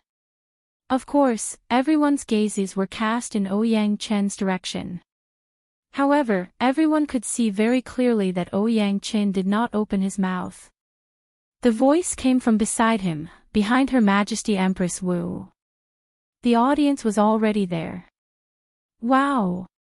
Tian Bang let out a small gasp of surprise. He could clearly see that the person who had spoken against Abner just now was clearly a young girl. She wore a brimmed hat and a black jacket. She looked like she could just go out and do a street dance and play around. She really was a young girl. Tian Bang recognized her. She was Zhang Yingying of the Xia City branch. She was a die-hard follower of Her Majesty Empress Wu.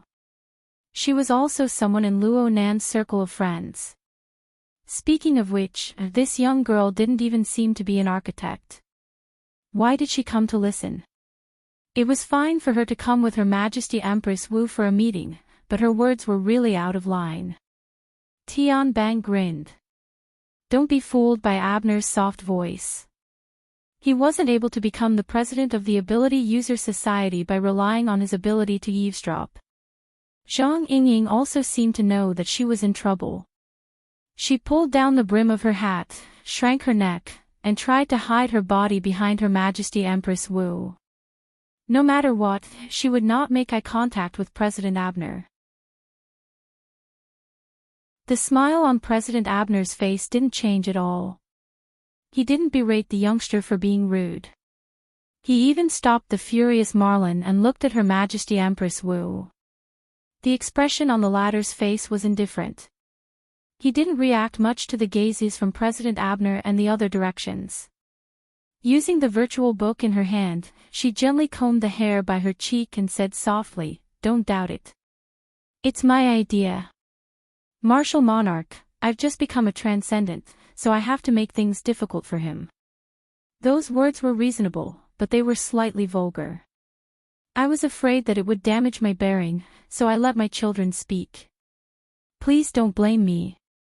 The atmosphere in the conference room was obviously breaking down.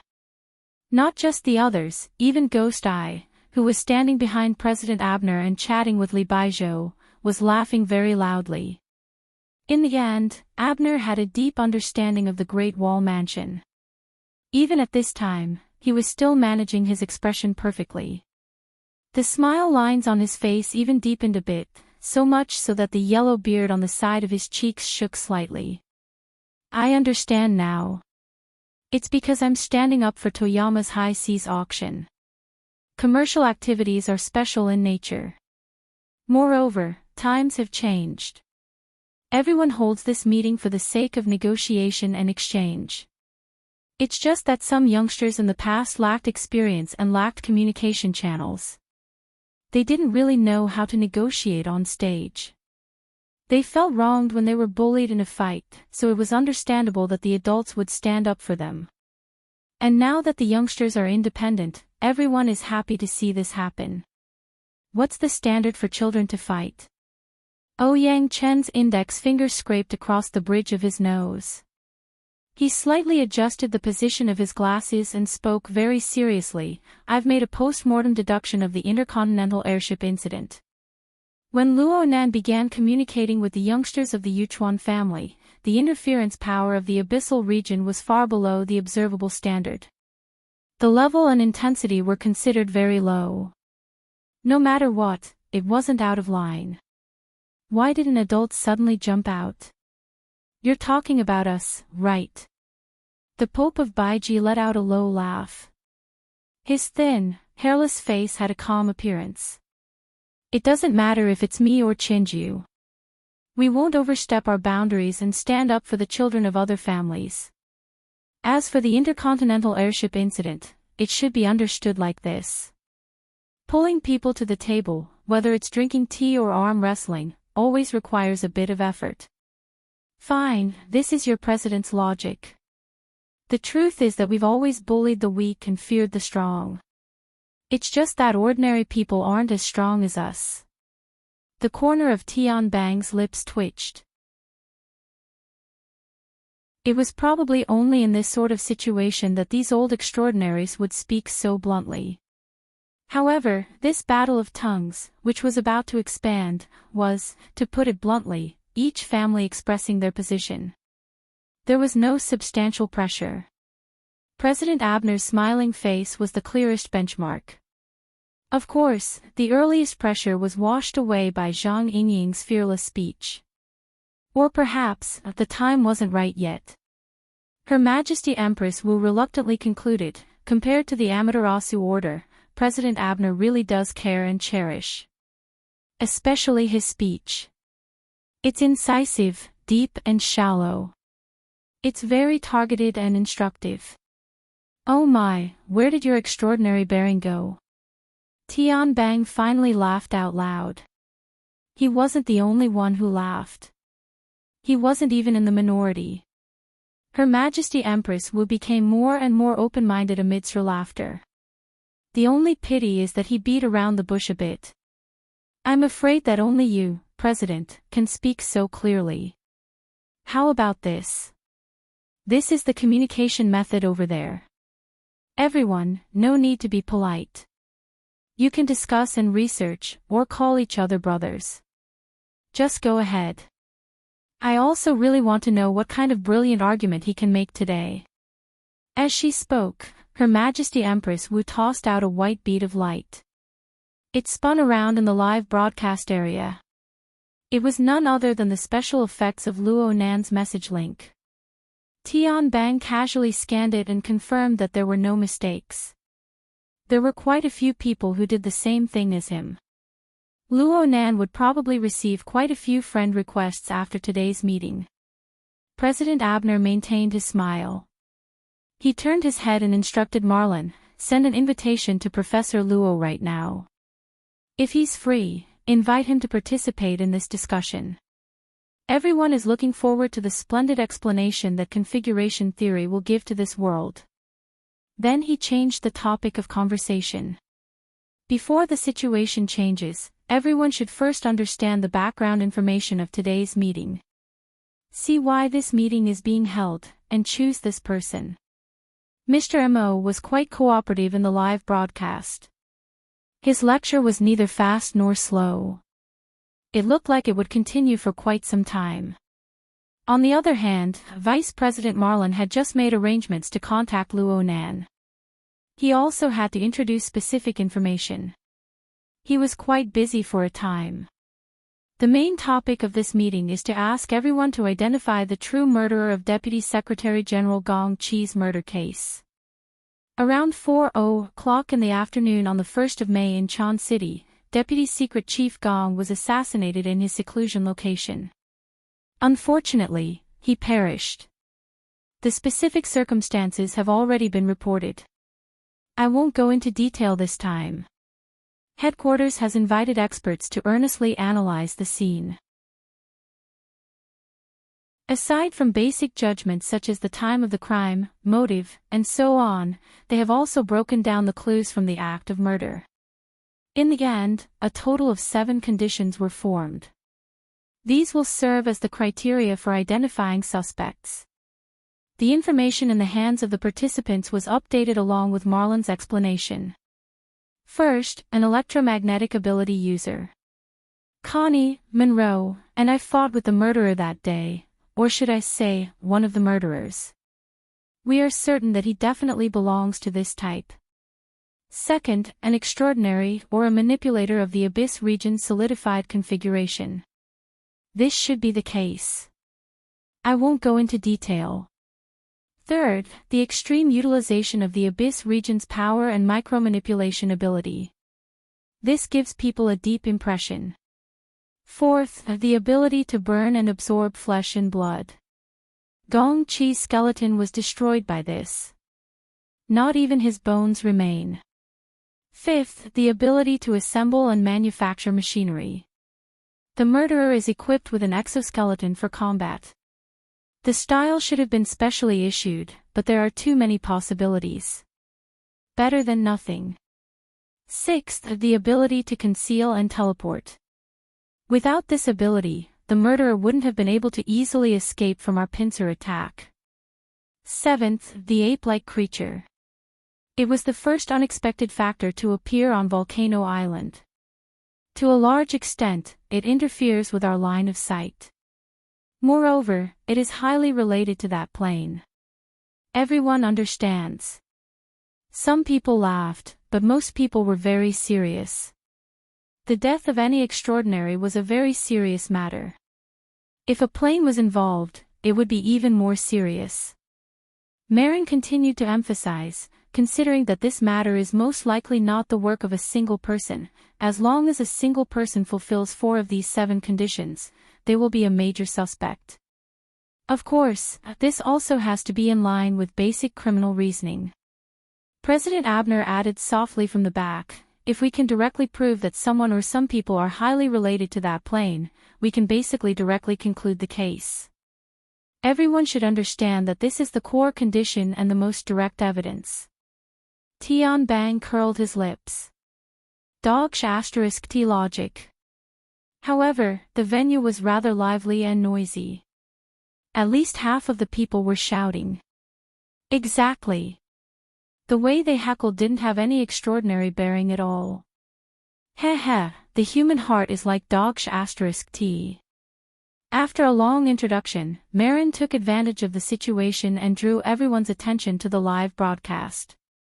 I've never heard of this Mr. Mo before. However, the blood flame order he's in has previously fulfilled 2 of the 7 conditions, the ability to absorb flesh and blood, and the solidification of the abyssal region. Especially the latter, it has been confirmed that on May 1st, Chan City time, the blood flame order had an unplanned sacrificial event that also lasted for a long time. This bit of evidence is quite solid. Let me add, the most important witness is that person. Oh, Cadman.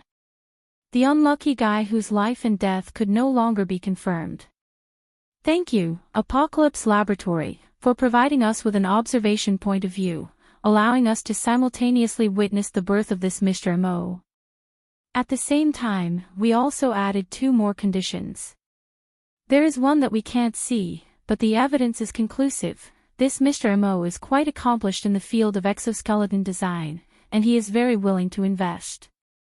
He is currently discussing the purchase of a processing plant in Band City. As for what we can see, it's a mutant called the mush-mouth ape. There are no records of it in the world's searched information. The only thing that can be seen is that the plane is shrouded in clouds and mist.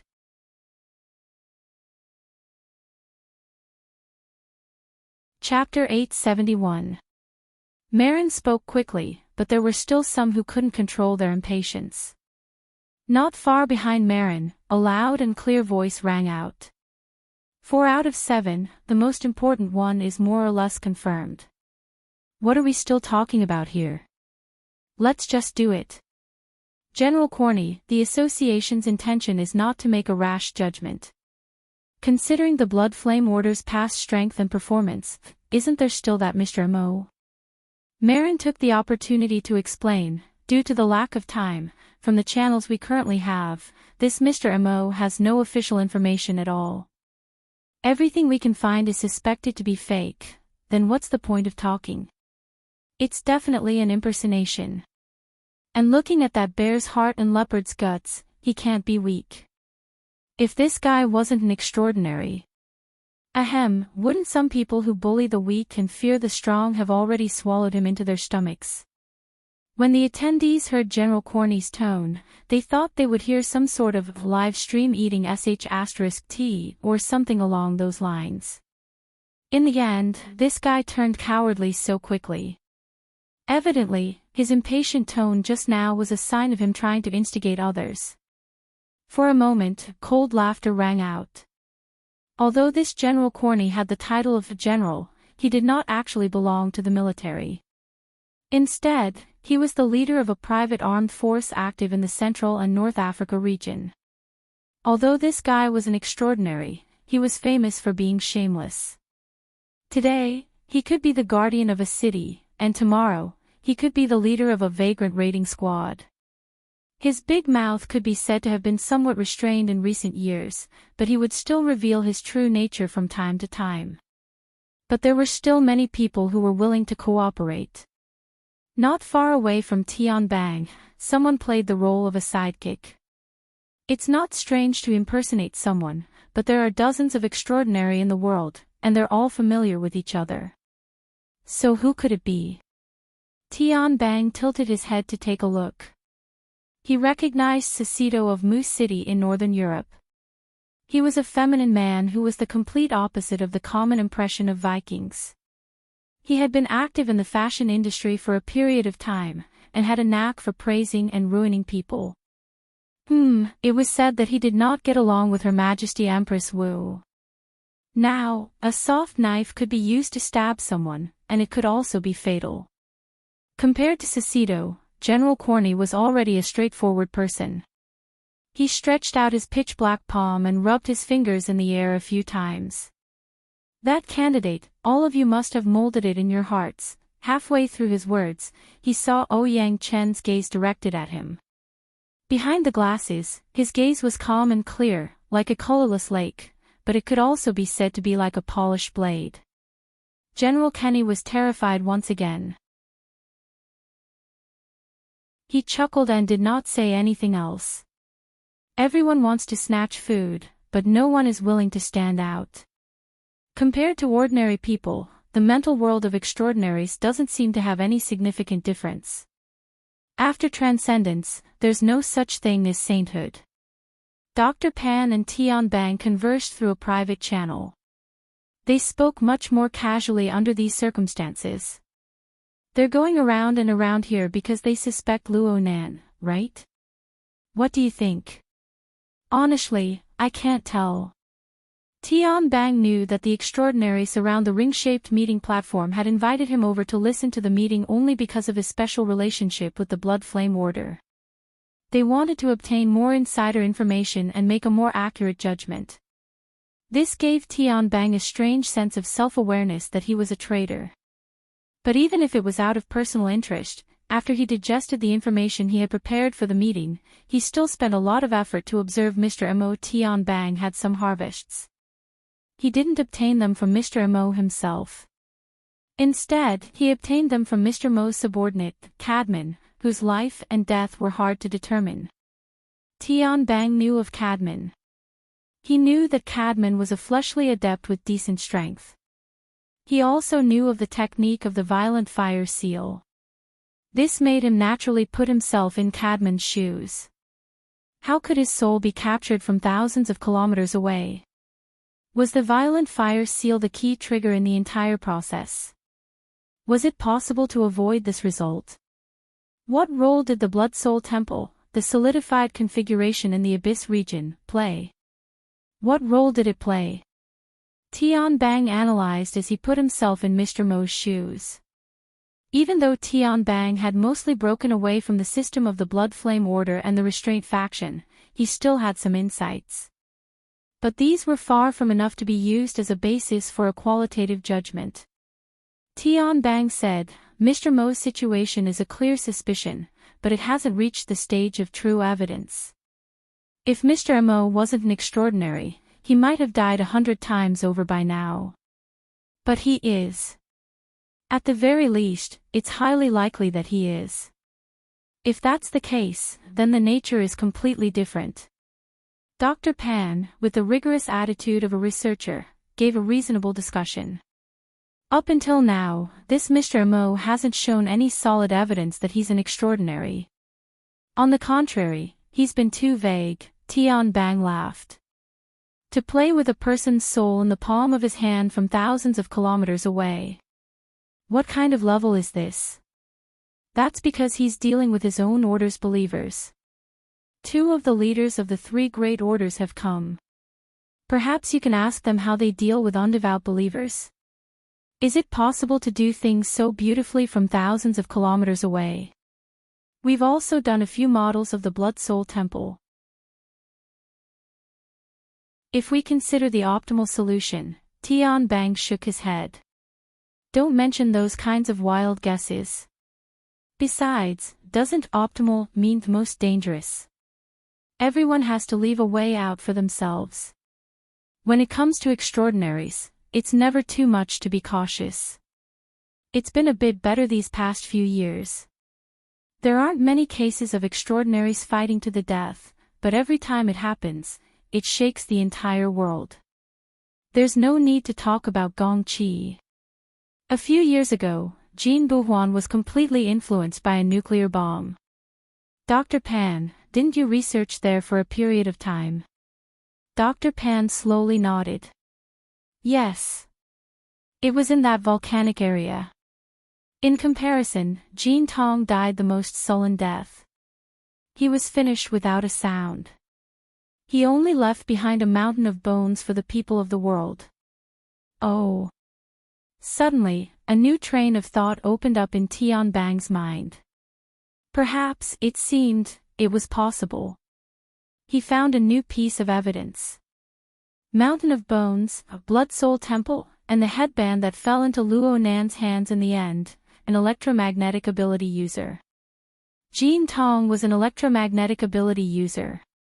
Although this brother belonged to the fleshly side, it was insignificant when compared to the clues themselves.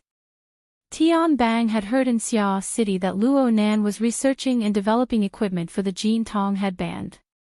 There was a period of time in the past when Luo Nan used the Jin Tong headband to control some sort of advanced civilization's inheritance. None of this was a big deal when considered alone. But when the fragments were put together, 7 to 5, they could even echo each other. What's wrong? It's nothing. Tian Bang wasn't going to be the stupid bird that stuck its head out. He just needed to think a little more to understand that the matter of Luo Nan possessing the Jin Tong headband was no secret. The problem lay in the fact that the cause of Jin Tong's death was still a mystery that had yet to be completely solved. Jin Tong had an inextricably close relationship with the Xia City branch. No one knew how deep the Xia City branch's involvement went. Her Majesty Empress Wu had sent Jin Tong flying. What happened next? To what extent could Ouyang Chen's protective behavior reach? How many supporters did the Xia City branch have in regards to this matter? Sympathizers. Dealing with an extraordinary was on a completely different level from dealing with 2, 3, or even more extraordinary. One had to be prepared for a local war, or even a world war. Tian Bang felt his finger move away from the nuclear button. In order to strengthen his will, he emphasized once more, the possibility of Professor Luo and Mr. Mo being the same person is extremely small. At the very least again. Dr. Pan hated this sort of vague wording. Tian Bang pursed his lips.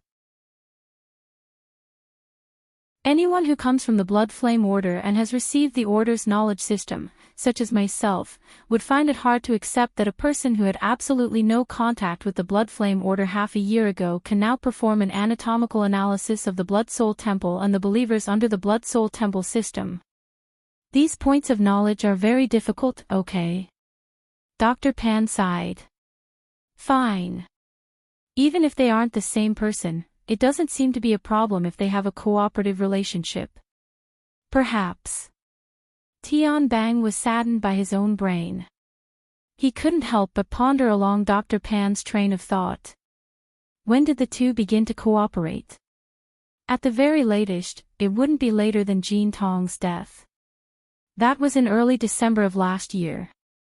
Mrs. Halder and the others fled Xia City in early November. If they had already reached a cooperative agreement back then, the one who died that day might have been Tian Bang himself. The problem was that the two sides were quite unhappy because of the matter of the Soul Order at the end of last year. But looking at today's information, this Mr. Mo was clearly standing up for the remnants of the Soul Order. The clues were fighting with each other. Besides, this line of thought was still unable to explain Mr. Mo's origins. Looking at his attainments in the foundational techniques of the Blood Flame Order, he was simply an ancestor who had been hidden from the world for many years. But ever since the order was founded, Tian Bang had a precise grasp on the birth, aging, sickness, and death of all the powerful figures of the order. He was certain that the Blood Flame Order hadn't had such a hidden ancestor-level figure in the 40 to 50 years since it was founded. Actually, he was a visitor from beyond the heavens.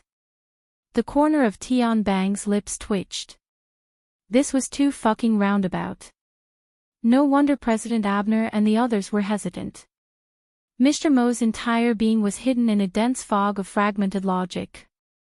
At this time, Marlin also expressed a similar point of view.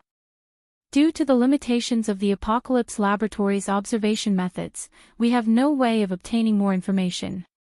Our analysis of this Mr. Mo also stops at the surface. We can't see clearly or see through him. Speaking up to this point, Marlin suddenly changed the topic and launched a sudden attack.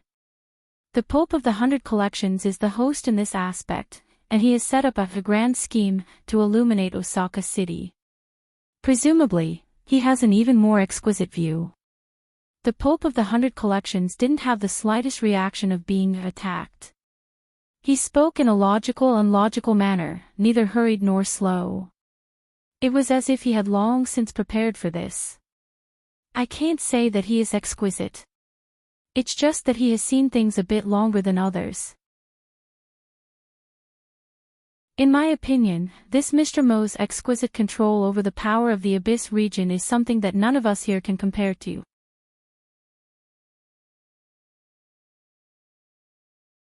Chapter 872. Fine control. Isn't it better to just say 7 out of 5? Someone in the venue immediately deciphered the Pope of Baiji's verbal technique. In fact, it was 7 out of 5, if it was really a gang. Tian Bang was still evaluating in his heart, but more people wanted to see proof. Amidst the chaotic cries for explanation, General Kenny became lively again, and his voice was especially loud. If you want to win everyone's trust, you have to at least give a reason. The Pope of Baiji smiled. As I said, this is the result of observation. Because you haven't been able to observe. This time, it was Constance Dollar's turn to speak. This female extraordinaire was a practitioner of mysticism, and she was used to speaking with the prophetic tone of witches and witches. Of course, her eyes were indeed sharp, and because of her outstanding attainments in boundaries, she had a unique view of the current scene in the live broadcast, including the situation in Band City. If the blood surges again, your eyes will be ruined. The Pope of Baiji ignored the deliberate ambiguity in Ms. Dollar's words and continued to smile. This is also a part of observation. While the verbal and scheming battle in the virtual ring venue was gradually accumulating, on the passenger terminal of Band City's Ping Trade Market, which everyone was paying attention to, Goto Yoshimasa was in a state of high anxiety. This emotion, as time went by, and as Mr. Amo spat out words that he seemed to understand but not understand, became heavier and heavier. Especially in Band City today, the boundless light behind the fish-scale clouds that filled the sky should have been his greatest reliance. But at this moment, as the midday sun shone down, he only felt as if there was a blade on his back. The heat continuously seeped into his body and accumulated, but he couldn't find a channel to vent it. In fact, there was, and the channel was the eyeballs embedded in his eye sockets. The heat radiated from the sky was originally used by this pair of special eyeballs, in order to break through Mr. Mo's external appearance and directly to his deep essence. Goto Masayoshi once felt that he could do it. He had the support of the Fusang Divine Tree system. He also saw that Mr. Mo was using methods that exceeded the limits of people's imagination. In theory, this person must also use power that exceeded the limits of people's imagination. Under such circumstances, the black box, created by the cloak, could not be maintained in a perfect and flawless state. This was also the time for this pair of eyeballs to realize its significance. However, until now, the cloak was still a cloak, and the black box was still a black box. He still couldn't break it. Goto Masayoshi could only think like this. With Mr. Mo's ability, most likely dealing with Cadman and his kind would be as easy as flipping his hand, like the clouds and the breeze clear, and would not reveal the least bit of a clue.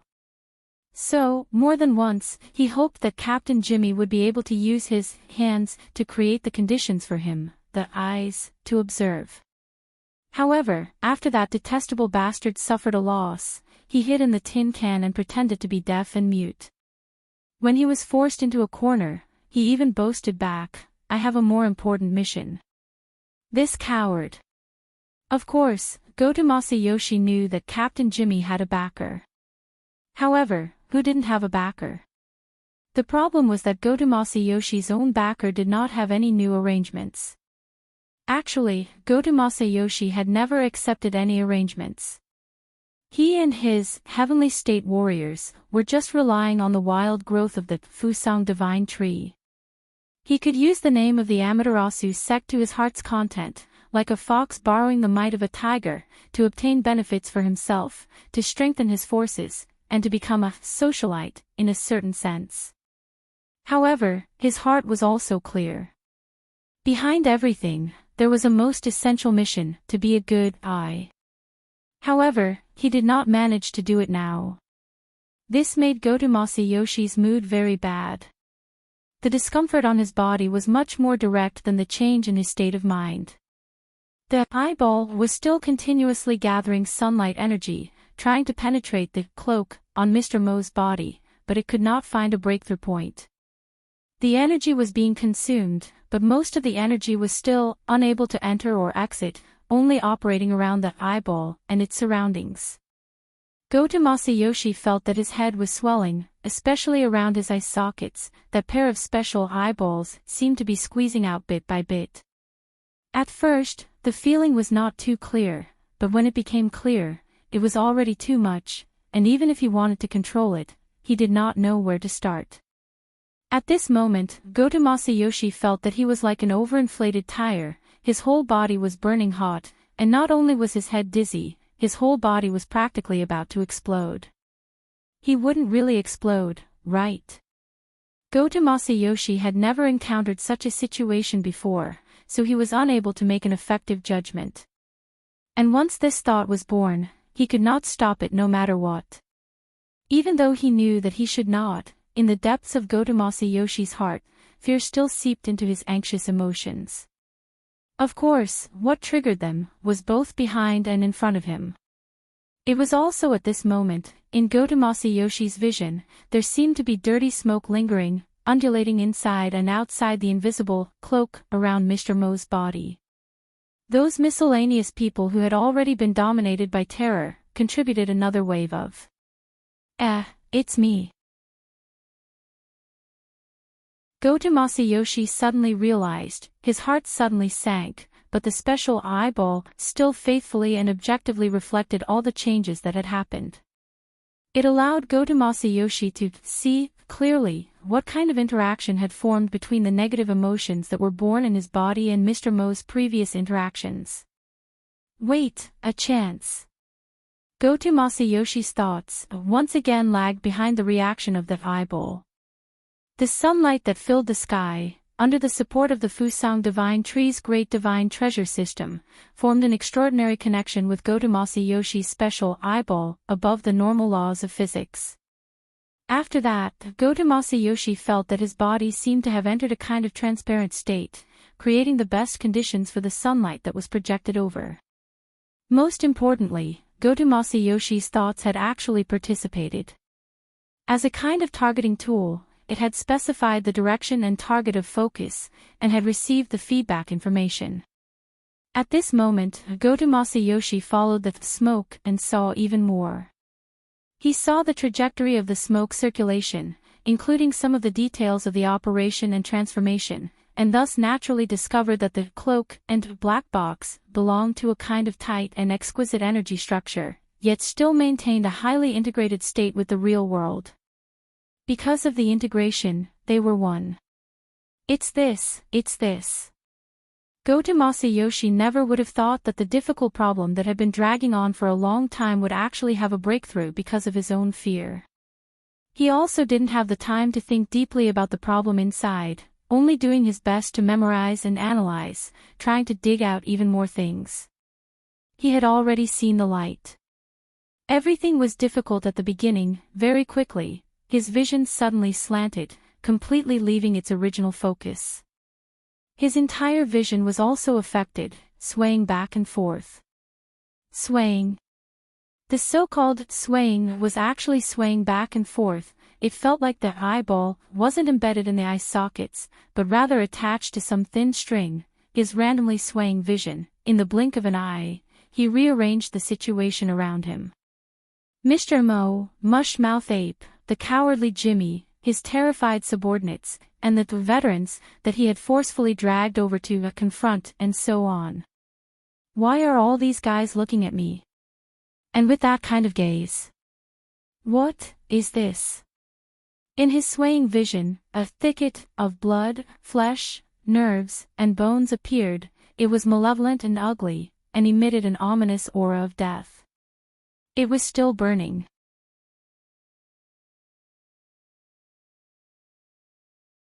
Chapter 873. Goto Masayoshi could see that at the top of the burning bush, there was two fruits. On it, there were intermittent embossed lines surrounding it, some thick, some thin, some green, some red. That was blood vessels. His consciousness trembled violently. His thoughts and the veins in his blood vessels merged together, and he suddenly understood what the fruit on the bushes was. That was his eyeballs, at least in name, they belonged to him. The two eyeballs reflected each other, combining with the flesh, bones, and nerve functions at the back, piecing together a complete field of vision, and also reflecting the truth. That was the bloody truth that Goto Masayoshi would never be able to experience under the framework of being a human. At this moment, all of Goto Masayoshi's mind was smeared with strange and dazzling colors. There was no logical relationship between each color, and that was the color of collapse. Even so, Goto Masayoshi was still attracted by this pair of eyeballs, and he could clearly see that the smoke of his negative emotions was wrapped by the essence of his flesh and blood. A part of it was left in the burning bush, which was also the rule system of the great Fusang Divine Tree. It was the accumulated heat of the sunlight that couldn't be used, and it was the final, meaningless venting.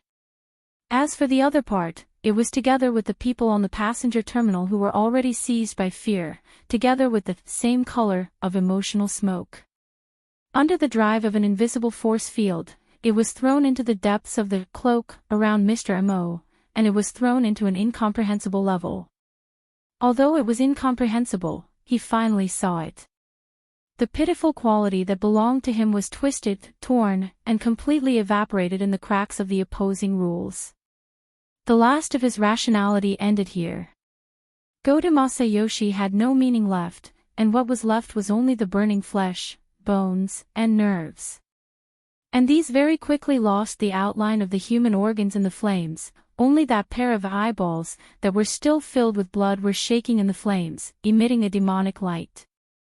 And it was also at this moment that the passenger terminal finally rang with a scream. The heavenly citizens that surrounded the area were certainly a collection of violent people from Band City, and there was no lack of ability users among them. But when this scene unfolded in front of their eyes, it still broke the nerves of quite a number of people. They had been soaked in fear for too long, and they just lacked a trigger that would allow them to collapse. Plop plop, in the chaos, some people were directly pushed into the lake, subconsciously struggling, and even dragged their companions down with them. 2 to 3 people fell into the water, creating a huge splash, and also caused a slight wave on the shore. The undulating waves naturally spread along the embankment. Some of them even slapped a thick thigh covered in scales and fine hair on the side. A part of the deep purple mouth, and a part of it, and a part of it, a part. A part of the thin smoke flowed in and out, as if there was a high temperature and poison intertwined. A part of it. A part. A part. A part. Thin wisps of smoke flowed in and out of the deep purple slit. It was as if high temperature and poison were intertwining with each other as the lava saliva spurted out. Ah! It was unknown who took the lead, but a group of violent people scattered in all directions. At the same time, more people were knocked into the lake, and as they struggled and screamed in the water, what little order there was fell apart. It's a little ugly. In the virtual ring venue, the Pope of the 100 Collections sighed, looking a little disappointed. No, it's very pretty. Constance Dollar continued the conversation with the Pope of the 100 Collections. This was not a deliberate bickering. At this time, among the various audiences who were watching this live broadcast, a considerable part of them were in favor of Miss Dollar. What they were watching, of course, was not the chaotic and vexed, heavenly citizens on the distant dock, but the entanglement and collision of Mr. Mo's cloak and the forest of burning flesh and bones in the process. Both were creations of special rules. They clashed with each other and penetrated each other, but neither of them was completely successful. This was a confrontation at the transcendent level, but because it was a live broadcast, the corresponding turbulence in the abyss could not be seen. However, it was precisely this half-concealed, half-restrained wrestling that made it all the more obvious. Every audience member, or at least every extraordinaire, had their own guesses. The vast majority of them kept their thoughts to themselves, but there would always be people who would express a very special kind of expression. This Mr. Mo seems to be a gentle person. As a world-famous fashionista, Xiao Saito's voice was quite gentle, but the meaning was even more subtle. Don't you prefer the tough type? Someone asked. Xiao Saito did not mind and continued, don't you think so? Up until now, the Pope of the 100 Collections has exhausted nearly 40 rounds of rule changes, burning up the last bit of material carrier, but still unable to find out Mr. Mo's background. Is that so? Hee hee. The Pope of the 100 Collections laughed very sincerely. In Ban City, under the cover of the Fusang Divine Tree system, Mr. Mo can still control it to this extent. It's amazing. Fine control is only the most basic description. The concealment and concealment ability formed from this is the most amazing. 5 out of 7, 6 out of 7. After a few seconds of silence, Vice President Marin coughed. Gentle, what is the definition of gentle? Smiling, Xiao Saito stretched out his hand and drew an outline in front of him that was quite similar to Mr. Mo's. With Mr. Mo's ability to conceal his presence and restrain his psychic waves, as long as he doesn't want to show himself, the Pope of the 100 Collections wouldn't be able to catch his shadow even if he had 10 pairs of eyes. But he still showed himself. Why? At least from what I've seen and understood so far, he's standing up for his subordinates and partners who are in trouble. He's providing them with protection and support, and he's not hesitating to put himself in danger. This way of doing things, isn't this a gentle heart? Xiao Saito's embellishment sounded very praiseworthy and high praise, but anyone who knew him well would feel a cold slippery snake wriggling in their ears and chest. How does the Pope of the 100 Collections do things? Even Dr. Pan could figure out the meaning behind it. Faint boos and laughter could be heard in the hall. Xiao Saito accepted it calmly. He didn't want to hide it anyway. He was 6 or 7,000 kilometers away from Ban City. No matter what, he wouldn't be able to get the first prize. In that case, it would be more interesting to make the situation more chaotic. But the problem was, would Mr. Mo, who seemed to have popped out of a rock, really do what Xiao Saito analyzed? Would the Pope of the 100 Collections and the Amaterasu Order under his rule believe in this judgment? Interesting angle. The Pope of the 100 Collections' tone didn't have any interesting reaction at all. The smile on his face had faded, and under his bald head, his entire face was indifferent. You might as well think of a few more good ideas like this. Just one, I can't entrust the foundation of Ban City to this so-called gentle heart.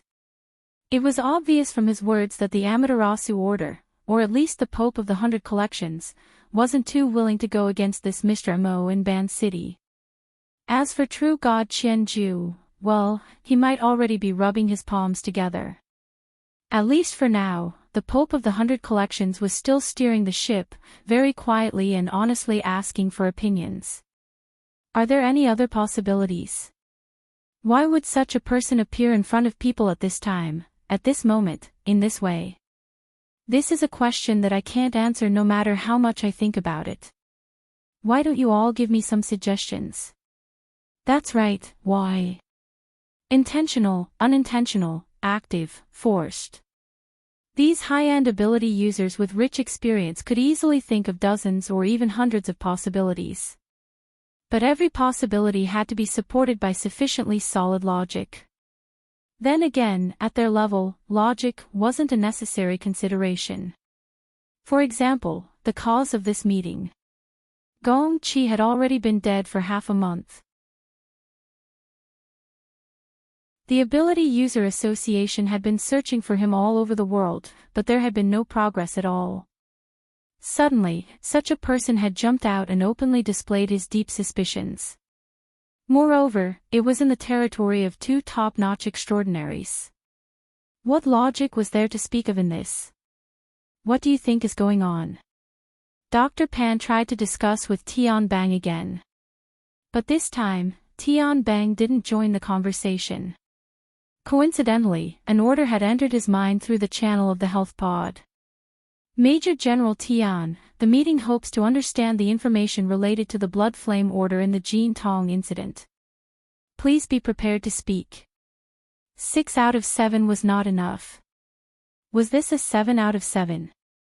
In the end, there were still people who couldn't stay idle within the restraint faction. The first thing Tian Bang reflected upon was his own self-control.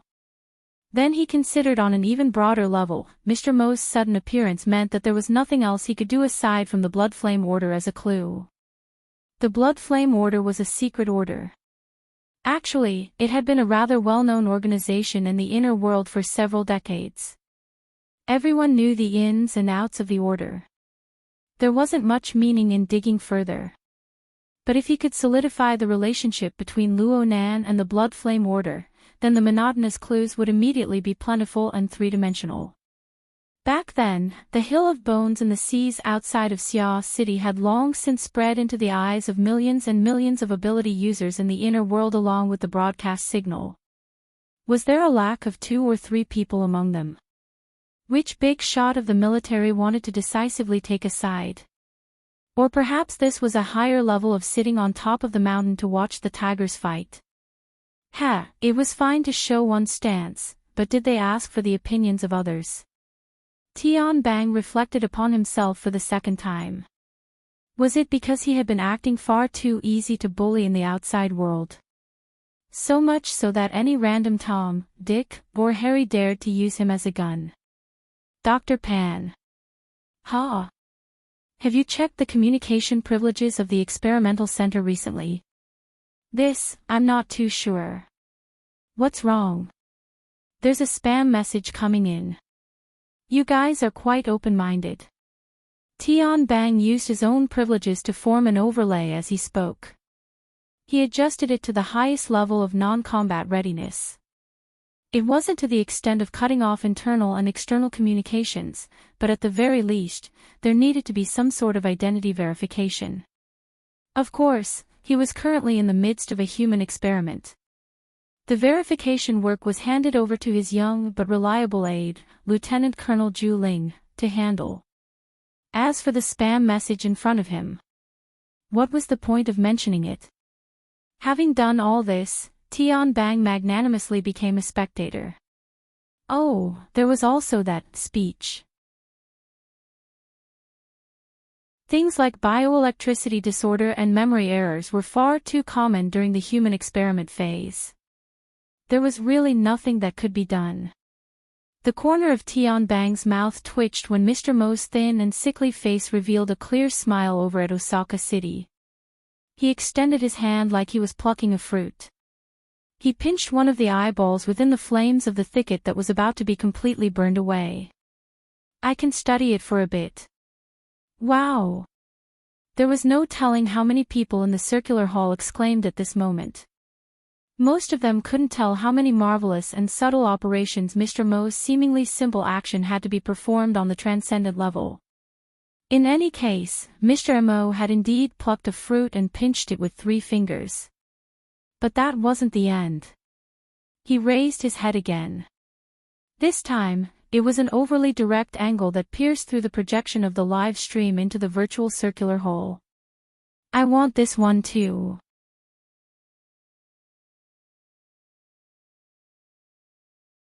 Chapter 874.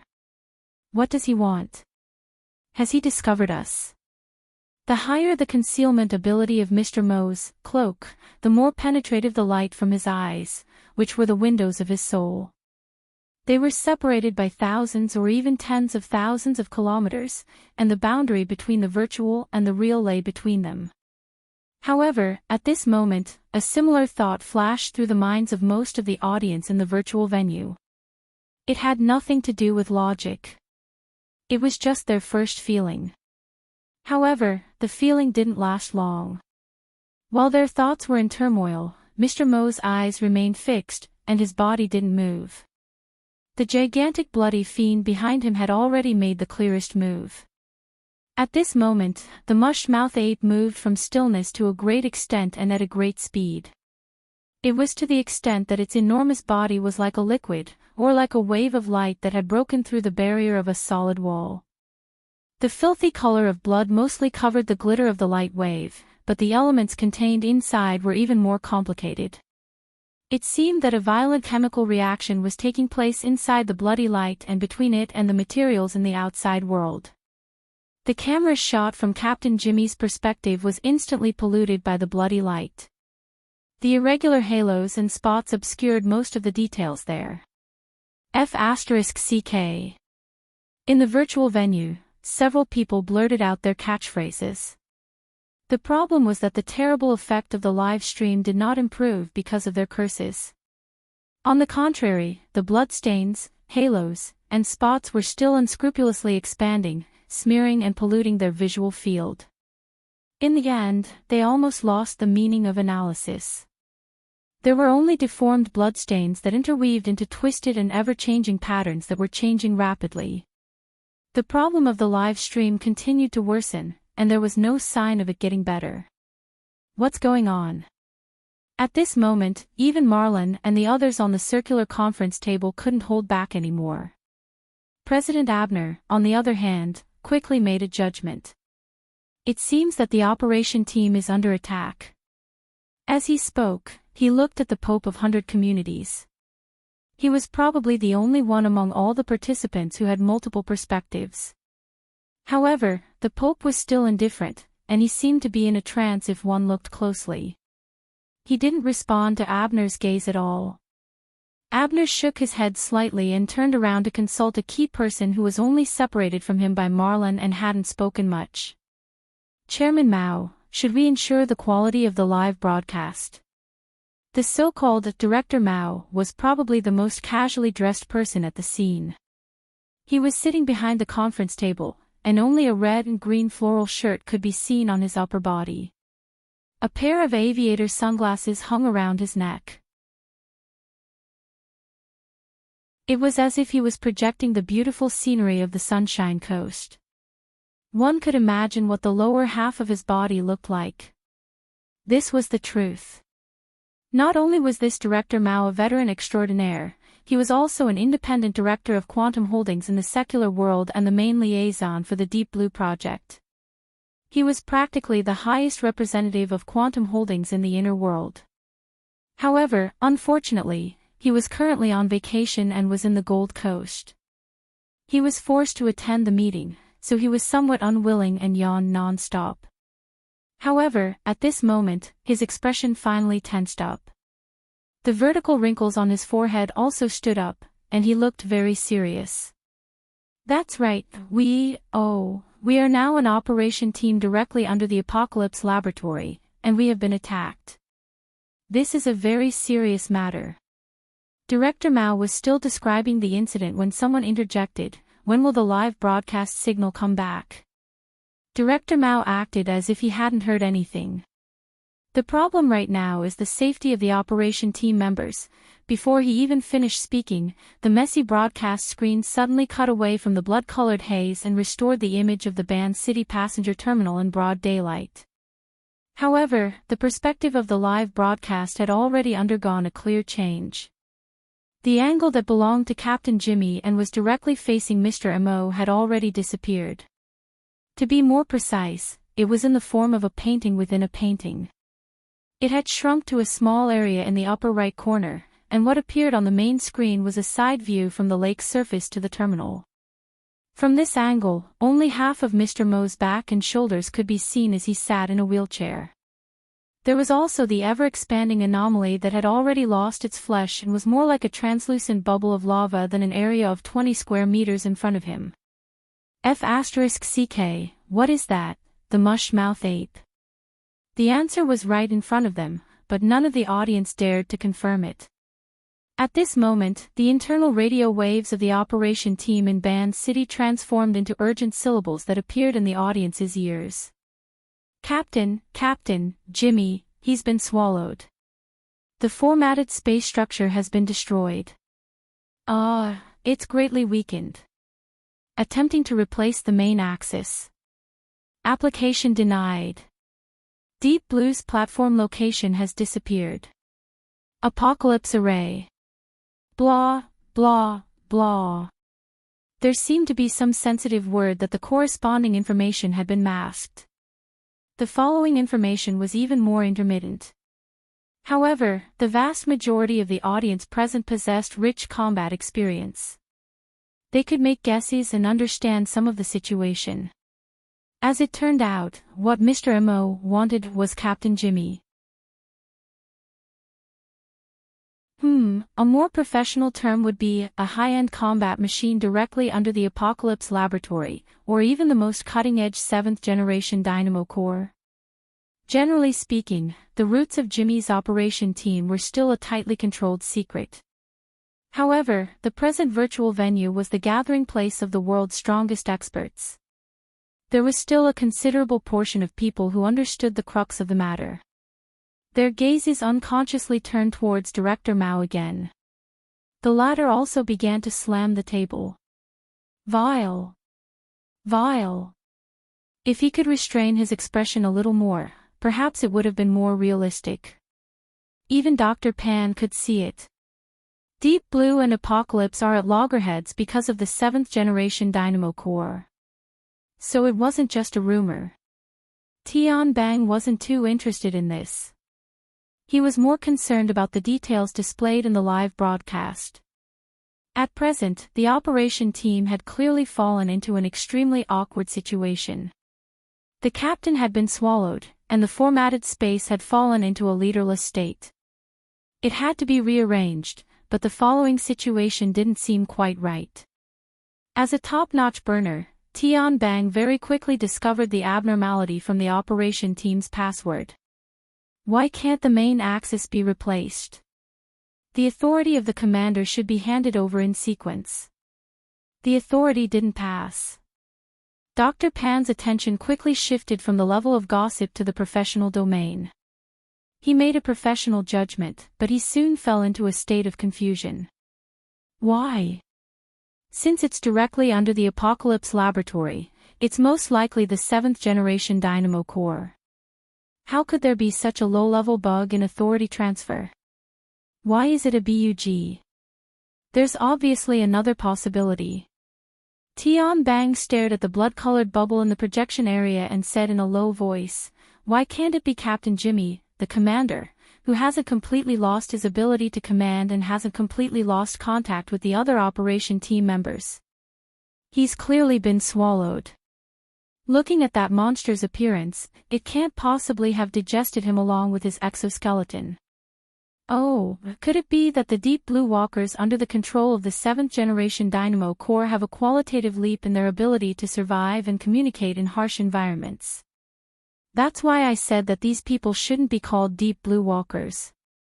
Apocalypse walkers should be more accurate."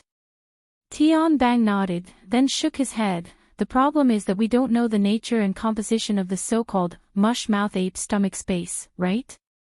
Dr. Pan shrugged. "Think about it, saliva. It's not a magma lake inside, but a sulfuric acid pool." The corner of Tian Bang's mouth hooked up. Maybe it's not a sulfuric acid pool or a magma lake inside, but a simple space bag. At least looking at it right now, I can't recognize that fellow. There's no similarity between that fellow, an ape, or lava. At this time, from the perspective of the live broadcast, the blood-colored bubble that had swallowed Captain Jimmy seemed to have passed its peak period of transformation and was beginning to shrink. But its composition, at least in terms of density, didn't conform to people's logical understanding. It naturally became denser and denser. On the contrary, the blood-colored light was becoming thinner and thinner. Many times, a portion of the area would become somewhat transparent after a burst of undulations.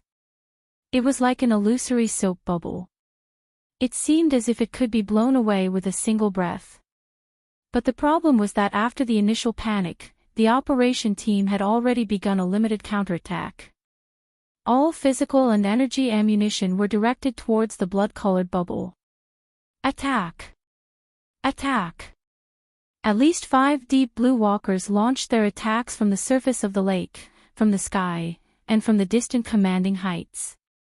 The firepower interweaved into a net and converged at the visible weak points of the bubble. It seemed as if they wanted to rescue their own captain. But Mr. Mo, the instigator of everything, wasn't affected in the slightest. It seemed as if he was directly judged as a passerby.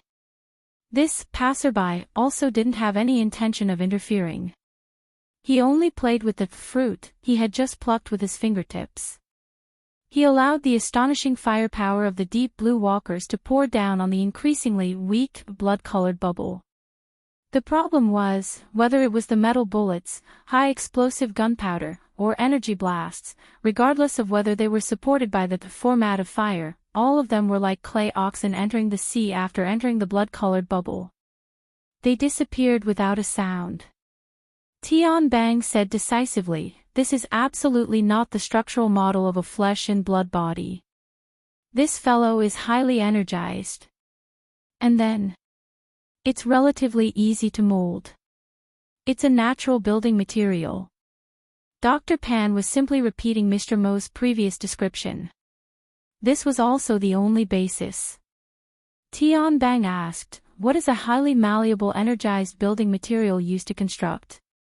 Before his voice fell, the blood-colored bubble really did turn into a soap bubble in the live broadcast. It burst noiselessly in a form that didn't have any texture. The howling net of firepower directly pierced through the pier's walkway in the area it had originally covered. It conveniently tore apart the 7 or 8 cars parked behind it. For a time, the sound of explosions rang incessantly. Gravel splashed in all directions, forcing the nearby veteran and the others to nearly jump into the lake. It was a belated display, but it was meaningless.